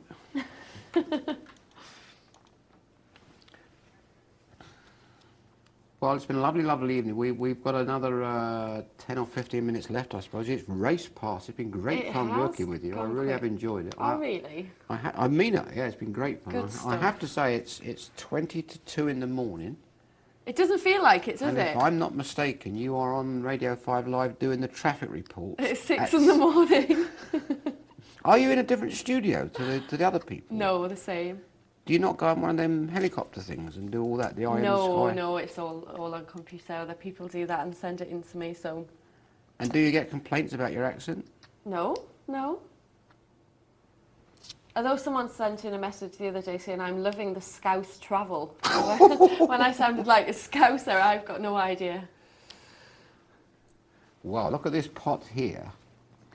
We have a made straight on the flop.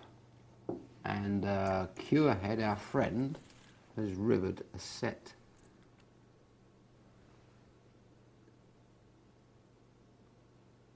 There it is. Wow. I didn't see the play at that. He's got this straight. Yeah, he's flopped a straight. You were busy talking. And so I missed... He slow plays it, yeah. Yeah, he's really not going to do it anything. I mean, he has to slow play this, although there's a danger with the spade. And he's got paid off because Curehead had the misfortune to catch a set on the end. Not something you say very often. No, sometimes you think you want to catch a set, but you know, if he doesn't catch the set, he gets away from the hand. Yes. Yeah, sometimes it's a case of be careful what you wish for. He hoped some sort of miracle card would come out, and he thought that was the miracle card, but he was drawing dead from the very start. That just made him put more money in. Unless he caught his set and the ball paired, so he was dead on the turn, that's for sure. A fella in seat 2 has got top pair here.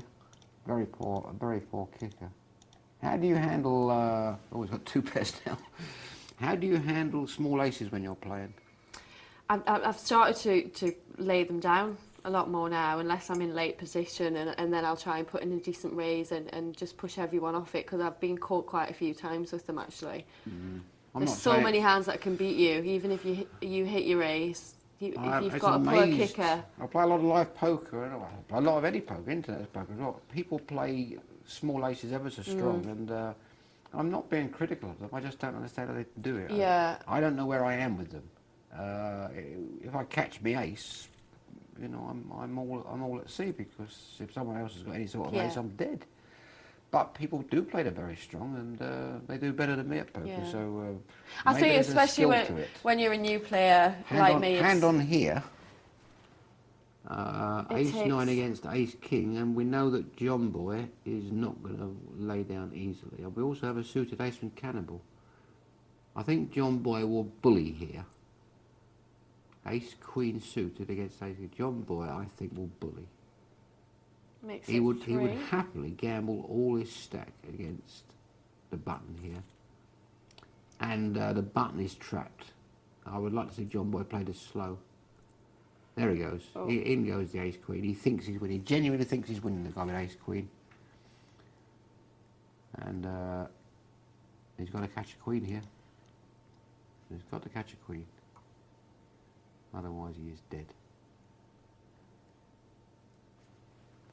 It's very unfortunate when they've both got an ace and the ace drops. I don't know how Balrog UK, our friend from the forum, is going to get off this. Well, he has got off it. He's done well. That's a very difficult situation, ace-queen against ace-king. Especially when you hit your ace, when the ace drops, because that's what you played to hit. Yeah. And our friend is relentless. John Boy has now moved up to 405. We think he has 8-folded his money. And I really have to say, if I had 8-folded my sit-down, I would be off the table in a shot. Yeah. Because the feeling the next morning that you have when you realise what you've done is wonderful. Yeah. Yeah, I went to that table, I walked over the table, I took their money. Quit while you're ahead. Now I've got 8 more sessions of cash poker with other people's money. Yeah. And if you've ever 8 times your starting stack and lost it, which most of us have. Yes. How bad do you feel then?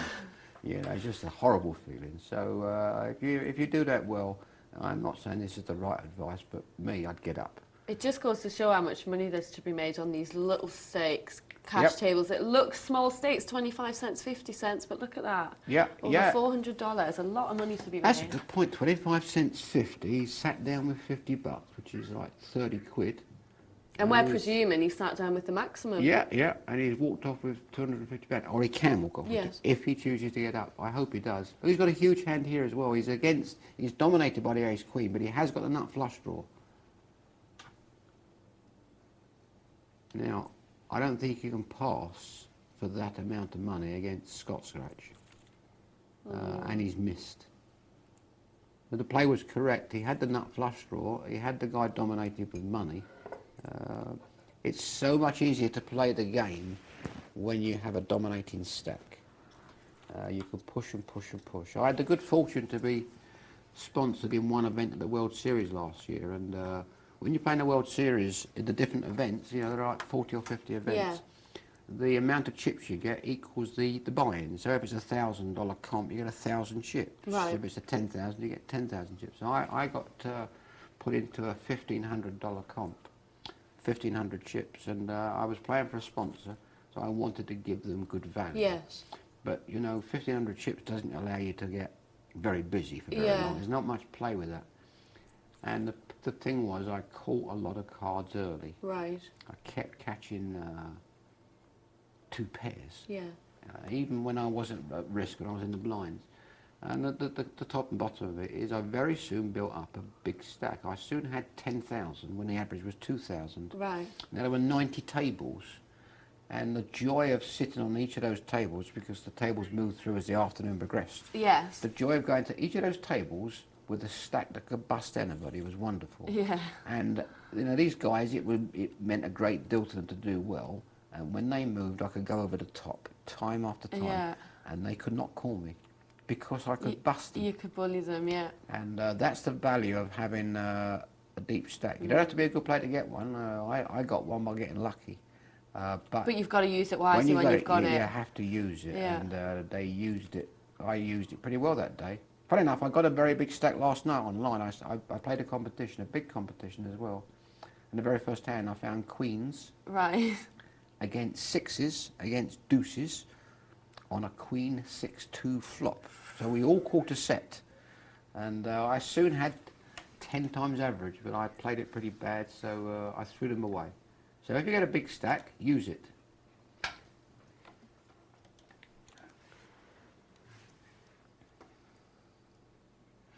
So we're trying to close here.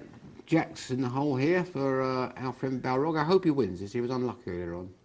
He's against Ace Jack. He dominates. He won't put this down to the raise by McTavish.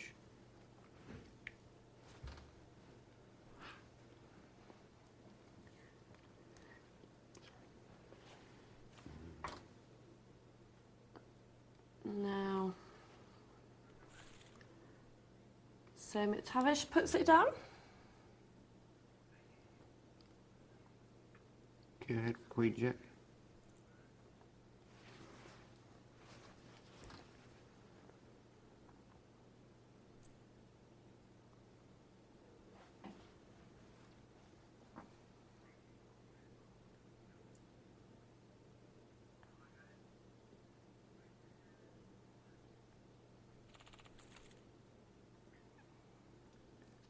Well, they've all passed, and these two guys have both got the same hands. So let's see who's bravest for our last hand of the evening.